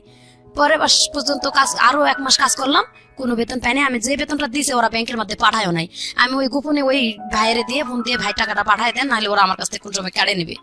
ওই গোপনে আর কি ওই ভাইয়েরে দিয়ে পাঠাইছি, ওরা কোনো প্রমাণ দেখাইতে পারে না ওখানে যে ওরা আমাদের বেতন দিছে। এভাবে আসি 1 মাস যখন পার হয়েছে দেখলাম যে ওরা ভালো না। টাকাটা পাঠাতেন কাকে? এই যে কুষ্টিয়ার এক ভাই ওখানে, বাংলাদেশে কাকে পাঠাতেন? বাংলাদেশে এই ময়মনসিংহে এক ভাই আছে। না না না, মাধ্যম জানতে চাচ্ছি না, আমি জানতে চাচ্ছি টাকাটা আপনি পাঠাচ্ছেন কাকে? এটা আমার ফ্রেন্ড, বললাম যে প্রথম বাংলাদেশ থেকে যাওয়ার সময় যে আমার হেল্প করলো। টাকাটা কি তার কাছে থাকতো? আর বাংলাদেশে আসলে আপনাকে দিবে এরকম কোনো কিছু? সে আমার মেয়েকে চালাইতেছে এখান থেকে দিয়ে, এবং তার কাছে মোটামুটি এখন বর্তমান 50-60 হাজার টাকা ক্যাশ আমার আছে। আচ্ছা এইটুকুই আর কি, 50-60 হাজার টাকা যা আছে ও খাবে না ভাই, আমি জানি। মানে কিছু কিছু মানুষকে মানে অবিশ্বাস করা যায় না। তো আমার এখনো বলছে যে টাকাটা দিচ্ছি, কিন্তু দিলে তো আমি নিজে থাকার জায়গায় পাচ্ছি না এখন। তো যাই হোক, পরে ওইখান থেকে যখন পলায় আবার পুলিশ না, আমি বেতনের জন্য ঝগড়া করলাম যে আমি আর কাজ করবো না। যখনই কাজ করবো না এই কথাটা বলা মাত্র আমার মায়েরা আটকায় দিয়ে ঘরের মধ্যে তারা মোবাইল টোবাইল কাড়ে নিয়ে গেল, যাতে পুলিশের কাছে আমি কল না দিতে পারি। 3 দিন পর্যন্ত আমার কোনো খোঁজ খবর করলো না ওই রুমের ভিতরে। আমি খাই থাকলাম না মরে গেলাম না বাঁচে থাকলাম। চাবি আমার কাছে ছিল ভাইয়া, চাবিটা রাখে আমি মানে ধৈর্য ধরছিলাম যে ওরা মনে হয় বেতন যেহেতু এতদিনের এটা মনে হয় দেবে দেবে দেবে দেবে করে। 3 দিনের পর আমি এরা ক্ষুধার জ্বালা সহ্য করতে না পারে নামাজ পড়ার জন্য আমার ঘরটা ওরা খুলে দেয় না। 3 দিন প্রসাব পায়খানা আমি ঘরের মধ্যে পলিথিনে করে পেঁচায় রাখছিলাম। 3 দিনের দিন মঙ্গলবারে রাত্রে ওরা আটকায় রেখেছে, মঙ্গলবার গেছে, বুধবার গেছে, বৃহস্পতিবারে ভোরবেলা আমি ওয়ালের উপর দিয়ে ঘরের তালা খুলে ওয়ালের উপর ওয়াল টেপকায় পুলিশের কাছে গেছি। ওখান থেকে পুলিশরা 4 দিন পর্যন্ত তাদের কাছে রাখে, ওদেরকে ফোন দিয়ে ডাকে, ওরা আসে না, বলে টিকিট কেটে আসতেছি, পাঠায় দিব, এই সেই ভেজাল করে দেয় না। লাস্টে পুলিশ এখানে একটা বড় সফরখানা আছে আরে ওখানে আমাদের দিয়ে দিল যে 7 দিনের মধ্যে তোর টাকা পয়সা দিয়ে তোর সফর দিয়ে দিবে। 7 দিন পরে মোবাইল 2টা দিয়ে গেছে, কিন্তু আমার বেতন দেয় না ভাইয়া। পরে মোবাইল দিছে, মোবাইল ওরা নিয়ে ঢুকায় রাখছে এবং আমাদেরকে একটা বাড়ির মতো আছে, ওইখানে আমার মতন আরো অসহায় 55 জন মহিলা, মানে আগে থেকে 60 জন 70 জন আসতেছে যাইতেছে এভাবে 5 মাস আমি ওখানে কষ্ট করে আসলাম। ওখানে আসে দেখলাম আরো দুর্দশা অবস্থা। আরো যত মহিলারা আছে তারা 8 মাস 9 মাস ধরে আছে এবং তারা 2 বছর কন্ট্রাক্ট শেষ করছে, ওদের বেতন দেয় নাই। 3 বছর 2 বছর যখন শেষ হয়েছে দেয় নাই, তখন আরো 1 বছর কাজ করছে একজন 55 বছর মহিলা, ওনার বাড়ি বগুড়া। ওই খালা এখন ওখানে বর্তমান 7 মাস পার হয়ে গেছে, 8 মাসে পড়ে গেছে এবং বাংলাদেশে কোনো যোগাযোগই করতে পারে নাই। এই আমি আসার 1 সপ্তাহ আগে ওদের সাথে ঝগড়া করে আর কি দেয় 2 মিনিট 1 মিনিট একটু কল দিয়ে যে আমরা ভালো একখানে আছি, বেশি কথা বলতে দেয় না, 2-4টা কথা বলে যাতে কাটে দেয় যে আমরা ভালো আছি, এইটুকুই মাত্র যোগাযোগ। ওখানে আমি চলে আসছি, কিন্তু অনেক মহিলা অনেক কষ্টে আছে। আমি এইটুকু বলতে চাই যে আমার যা কষ্ট হয়েছে, আমি চাই না যে ওই ধরনের কষ্ট আরো মানুষ করুক। যদি কেউ নিজের পেটের দায়ে সৌদি যায়, সবাই যে খারাপ এটা আমি বলবো না ভাইয়া, কারণ রিজিকটা আমি মারবো না। আছে কিছু মানুষ ভালো, কিন্তু যখনই দেখবে যে মালিক ভালো না, 1 মাসের বেতন দিচ্ছে না, তারা পুলিশের কাছে ধরা দিয়ে চলে আসুক। আমি আপনার লিসেনারদেরকে এটা বলতে চাই যে যদি মানে কেউ অসহায় হয়ে যাইতে চায়, যাক 1 মাস ট্রাই করার পরে তারা যেন পুলিশে ধরা দেয় এবং বলে যে আমি বেতন কিচ্ছু নিব না, আমার বাংলাদেশে পাঠায় দেন। যখনই বেতনের দাবি করতে গেছি আমার 5 মাস রাখছে, ওই বেতনও দেয় না এবং 5 মাস আমি ওখানে না খাই কষ্ট করে থাকলাম। এমনকি আমাদেরকে ব্যালেন্ডার করে কাঁচা মরিচ আর কাঁচা টমেটো ব্যালেন্ডার করে সাদা ভাতের লগে খাইতে দেয়, একবার করে ভাত দেয়, একটা করে স্যান্ডউইচ দেয়, পাউরুটি সকালবেলা, রাত্রে একটা করে রুটি সিদ্ধ ডালের লগে। এভাবে ভাই ওখানে খায় থাকা যায়। তারপরে আপনি দেশে আসলেন কিভাবে? আমি দাবি ছেড়ে দিলাম যে আমি বেতন নেব না, আমি কিয়ামতের দিন যদি বেতন পাই থাকি কিয়ামতের দিন নেবো, এভাবে ছাড়ে দিয়ে চলে আসছি। যখন না করছি তারও 2 মাস পরে আমারে পাঠাইছে, বেতন নিব না করার পরে 2 মাস পরে আমারে পাঠাইছে বাংলাদেশে। এবং বাংলাদেশে আসছি আমি, তো আমার ফ্যামিলিতে আমার মেয়ের তো আগেই বার করে দিয়েছে তারা বাড়ি থেকে। যোগাযোগ করতেছি, কথাবার্তা মায়ের সাথে বললাম, ঘুরে ফিরে কয় আমি নিজেই চলতে পারি না, তোমার সন্তানে কিভাবে চালাবো, তারে কিভাবে, আমি ঘুরে ফিরে ওই আগের কথাই।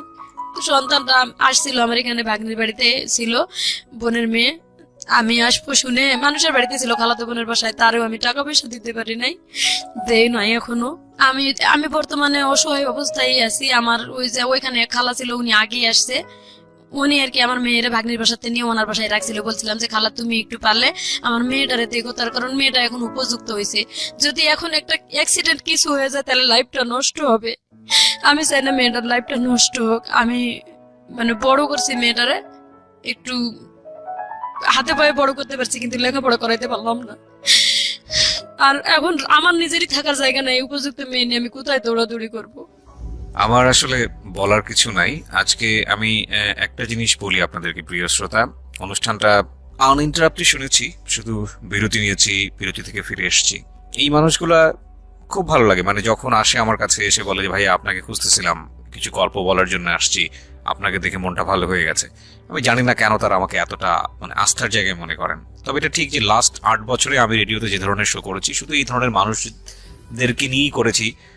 শুধু বলবো ম্যাক্সিমাম টাইপেই আসলে এই প্রান্তিক পর্যায়ের মানুষ, যাদের আসলে সেভাবে ভয়েস রেজ করার জন্য বাংলাদেশের মিডিয়া আসলে খুব একটা কাজ করে না, তাদেরকে নিয়ে একবার প্রান্তিক পর্যায়ের মানুষ। এই ধরনের এই মানুষটা গ্রামে গঞ্জে একেবারে নিদেন পক্ষে খেটে খাওয়া একটা মানুষ, এবং এই মানুষটার জীবনে যে ঘটনাগুলো ঘটে গেছে এগুলো কোন কাব্যে এসছে, কোন উপন্যাসে এসছে, কোন কবিতায় এসছে বা কোথায় এসছে বলেন? আপনি যদি ঘাটেন তাহলে এই মানুষগুলোর চিহ্ন, এই মানুষগুলোকে নিয়ে কথাবার্তা বা আমাদের সাহিত্য সংস্কৃতির জায়গাটাতে বা আমরা অন্যান্য জায়গাতেও যদি বলি, কোয়ান্টিটির দিক থেকে বাংলাদেশে অধিকাংশ মানুষই হয়তো এরকম, কিন্তু তারা আমাদের সংস্কৃতি নমিনেট করতে পারে না তাদের ইকোনমিক কন্ডিশনের কারণে। যাই হোক, এগুলো আসলে উচ্চমার্গীয় কথাবার্তা আমি বললে হয়তো অনেকেই বুঝতে পারবেন। আমি বরং সহজ করে কথাটা বলতে চাই যে তাদের আসলে এক্সেস নাই, তাদের ইনফরমেশনের এক্সেস নাই, তাদের মিডিয়া এক্সেস নাই, এবং বুভুক্ষ নাঙ্গা এভরি টাইম ফাইট করে যাওয়া মানুষ, দিন শেষে 2 বেলা 2 মুঠো আহার এবং কোন রকম মাথা গোজার ঠাই, এটার জন্যই সারা জীবন যুদ্ধ করে যাওয়া। এর মধ্যে সাহিত্য বলেন, সংস্কৃতি বলেন বা যেটাই বলেন না কেন, সেই সবের জায়গা আসলে কোথায় আছে বলেন? তো সেই জায়গাটা থেকে আমি শুধু একটা কথাই বলতে পারি আজকের এই জীবন গল্প শুনে। মেসেজ যদি আপনি নিতে চান, সেই অর্থে মেসেজ হয়তো বিদেশের পার্টটাতে আপনি পাবেন, কিন্তু এছাড়া মেসেজ নাই। এটা একটা দুঃখগাথার গল্প, কারণ আগাগোড়াই শুধু চরম পর্যায়ের বলা যেতে পারে যুদ্ধ বিধ্বস্ত একটা মানুষ, নিজের পরিবার নির্যাতিত, এরপরে স্বামীর পরিবারে নির্যাতিত, নিজের সন্তানকে বিয়ে দিয়েছে সেখানেও কষ্ট পেয়েছে, এবং তারপরও মার কিছু স্বকীয় সত্তা থাকে সারা জীবন জুড়েই, সেটা সত্য। আর বাঙালি নারীর মা সত্তাটা আমি মনে করি এটা বেস্ট মা সত্তা, এবং এটা সারা দুনিয়ার মধ্যেই বেস্ট, কারণ বাঙালি নারীরা যারা মা হন তারা আর যাই হোক নিজের সন্তানের জন্য সবকিছু করতে পারেন। তো উনি ওনার ছোট বাচ্চাটাকে নিয়ে আমাদের স্টুডিওতে এসছেন, আমি দেখলাম উনি বাইরে বসে আছে। তো এটা আসলে মার একটা অনেক বড় কনসার্ন যে সন্তানটাকে যে কোনো ভাবেই হোক একটা ভালো জায়গায় অন্তত তার ব্যবস্থাটুকু করা। আমি বিশ্বাস করি প্রতিটি মানুষের সাথেই আল্লাহ আছেন এবং প্রতিটি মানুষই যোগ্যতম হয়ে বেঁচে থাকার জন্য লড়াই করে যাচ্ছেন, সুতরাং তিনি নিশ্চয়ই মুখ তুলে চাইবেন। কিন্তু আমাদের সামাজিক দায়বদ্ধতার জায়গাটা থেকে শুধু এতটুকুই বলার আছে, আজকের এই গল্পটা শুনে দুটো জিনিস হতে পারে। একটা হচ্ছে যে যারা মন খারাপ করে থাকেন, যারা মনে করেন ভালো নেই, যারা অন্তত একটা ঘর আছে, মাথা গোজার ঠাঁই আছে, বিপদে পড়লে হাত বাড়িয়ে দেওয়ার জন্য কিছু মানুষ আছে, তারা অন্তত এই মানুষটার চেয়ে ভালো আছেন, সুতরাং আপনি ভালো আছেন। প্রথম কথা হচ্ছে এটা। আর দ্বিতীয়ত যেটা বিদেশ যাওয়ার ব্যাপারে, এটাই শুধু ফার্স্ট কেস না, আমি আমার জীবন গল্পে এর আগেও অনেক একটা কেস এনেছিলাম। বুঝে না বুঝে আমাদের দেশের মেয়েরা কিংবা যারা বিদেশে কাজ করতে যান তারা অনেকেই ভুল পথে পা বাড়ান এবং তারপরে তারা ভিকটিম হন। আমি অবশ্যই আপনাদেরকে ইন্সপায়ার করি বিদেশে যাওয়ার জন্য, বৈদেশিক মুদ্রা আনার জন্য, এটা আপনার লাভ, দেশের লাভ, কিন্তু নিজের জীবনের ঝুঁকি নিয়ে নয়, অবৈধভাবে নয়। এবং বাংলাদেশ সরকার যে নীতিমালা করেছে, বাংলাদেশ সরকার যেভাবে যেতে বলেছে সেটাই চেষ্টা করা উচিত। যদি হ্যাসল পোহাতেই হয়, যদি বৈধ উপায়ে গিয়ে যদি আপনার হ্যাসল পোহাতেই হয়, তাহলে আপনি বাংলাদেশে বসেই সেটা পোহান। যদি নিয়ম নীতি পালন করে আপনাকে বিদেশ যেতে হলে অনেক কাঠখড় পোড়াতে হয়, তাহলে আপনি বাংলাদেশে বসেই সেটা করেন। সেটাই কি ভালো না যে আপনি একটা অবৈধভাবে বা অন্য কোনো পথে আপনি বিদেশে গেলেন, যাওয়ার পরে আপনি দেখলেন যে আপনি একটা মহাসাগরের মধ্যে পড়ে গেছেন এবং খড়কুটো ধরে বাঁচার উপায় নাই। বরং বাংলাদেশে আপনি হ্যাসল ফেস করলে, সেটা লম্বা সময় ধরে ফেস করলেও আপনাকে কেউ না কেউ সাহায্য করার মতো থাকবে। আপনি দেশটা চেনেন, আপনার পরিবার আছে, কেউ না কেউ সাহায্য করার জন্য থাকবে। কিন্তু বিদেশের মাটিতে গিয়ে আপনি অবৈধভাবে গিয়েছেন, 10-15-20 হাজার টাকা দিয়ে চলে গেছেন, যাওয়ার পরে আপনাকে যেটা ফেস করতে হচ্ছে, এটার জন্য আপনাকে কেউ সাহায্য করার জন্য নাই। উনি হয়তো সুস্থভাবে ফিরে আসতে পেরেছেন, অনেকে সেটাও পারেন না। এবং আমরা যেটাই করি না কেন, দিন শেষে নিজের জীবনটা খুব মূল্যবান, খুব মূল্যবান। সুতরাং নিজের জীবনের প্রতি অ্যাটলিস্ট যেটাই হোক না কেন একটু যেন খেয়াল রাখি। এবং প্রিয় শ্রোতা, আমি জানি আমাদের আজকের এই জীবন গল্প হয়তো কোনো কোনো মানুষকে রিথিঙ্ক করার চেষ্টা করবে, তবে এটা ঠিক যারা আপনার প্রতিবেশী এরকম আছে, দৈন্য দর্শনের মধ্যে আছে, নির্ধারণ অবস্থার মধ্যে আছে, তারা যদি মনে করেন এরকম একটা ভুল সিদ্ধান্ত নিতে যাচ্ছে, যারা জীবন গল্প শুনলেন তাদেরকে অন্তত আপনারা সঠিক সিদ্ধান্ত নেবার জন্য সহায়তা করবেন। সো আজকের মতো এখানেই শেষ করছি। যারা এতক্ষণ আমার সঙ্গে আছেন তাদেরকে আরো একবার মনে করিয়ে দিচ্ছি, আপনারা শুনছেন প্রাণ মিস্টার ম্যাঙ্গো ক্যান্ডি প্রেজেন্স জীবন গল্প। ভালো থাকুন সবাই, এবং আমাদের এই বোনটি যিনি এসেছিলেন জীবন গল্পে, তার জন্য অনেক অনেক শুভকামনা থাকছে।